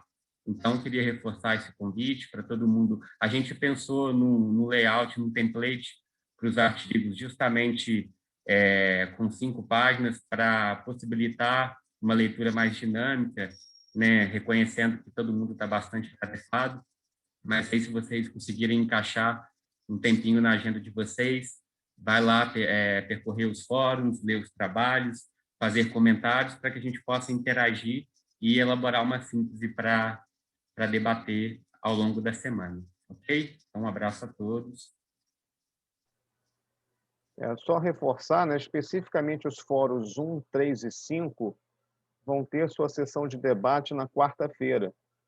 Né? Então, assim, entre hoje e amanhã, a gente precisa intensificar os esforços de debate, de diálogo, em torno dos trabalhos que estão alocados nesses 3 fóruns mais especificamente. Não que não possamos fazer isso em todos os fóruns, né? Mas por uma questão de culminância dessa conversa, né?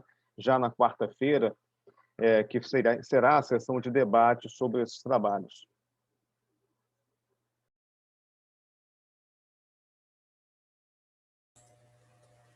Bem, então, agradecer ao professor Joaquim, né, pela palestra, pela disponibilidade de aceitar o convite, de falar do complexo de formação, acho que a base principal está super relacionada com a ideia da codocência, da docência compartilhada, da colaboração, e foi intencional trazer o complexo para o simpósio, porque a gente precisa colocar o complexo na praça, digamos assim, né? Quer dizer, e aí o complexo, claro, a gente está um pouco ainda de mãos atadas por causa da pandemia, isso dificulta bastante algumas coisas, algumas ações.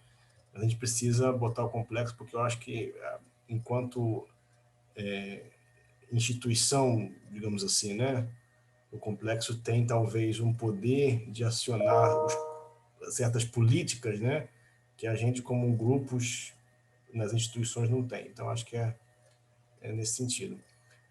Alguém mais quer comentar alguma coisa rapidamente? O tempo já está um pouco avançado. Alguém quer fazer algum... A gente abre a palavra aí para as pessoas comentarem alguma coisa. Falar só rapidamente sobre a plataforma, Glauco, se alguém tiver alguma dúvida de acesso, tem um tutorial, mas caso vocês não, mesmo assim, não conseguirem acessar, podem enviar e-mail, né, para o e-mail do evento.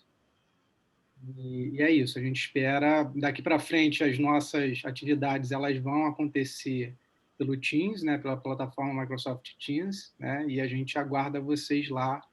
A contribuição de vocês é extremamente importante, como já reforçou aí, pessoal. A foto, gente, vamos tirar a foto. Quem vai tirar a foto? A Rita está tirando? Abre a câmera aí, pessoal. Eu posso tirar.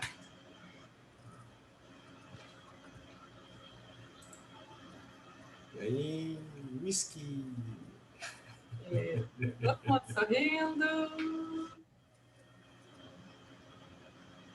Muito bom. Isso aí.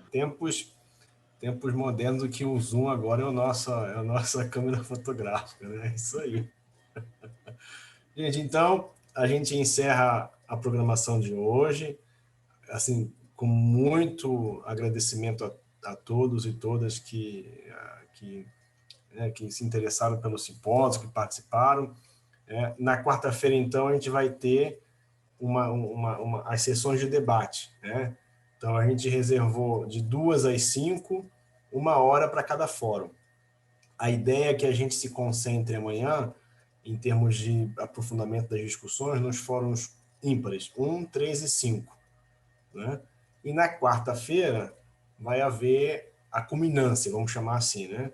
Então, os mediadores do fórum 1 vai ter 10 minutinhos para apresentar algumas sínteses, os autores e autoras falam e depois os debates. E aí é 1 hora porque a gente teve, né, que a gente falou, a gente escolheu dar maior ênfase às atividades assíncronas, né? Foi uma escolha que a gente fez e a gente vai avaliar agora como é que é essa escolha aqui em termos de funcionamento. E aí, na sexta-feira, a gente volta também com os debates dos fóruns 2 e 4, isso, e começa às 1h30 da tarde. Então, 1h30, 3h30, os debates dos fóruns. E depois, às 4, se não me falo, 1h30, 3h30, isso, às 4, a mesa redonda de encerramento com os professores Cristiano Matos, lá da USP, o Victor Giraldo, da UFRJ, as professoras Glória Queiroz, da UERJ, e a professora Isabel Martins, do NUTS. E aí vai ser a mesa de encerramento. Então, a gente espera que os participantes, né, vão participando assincronamente e, na medida do possível, sincronicamente também.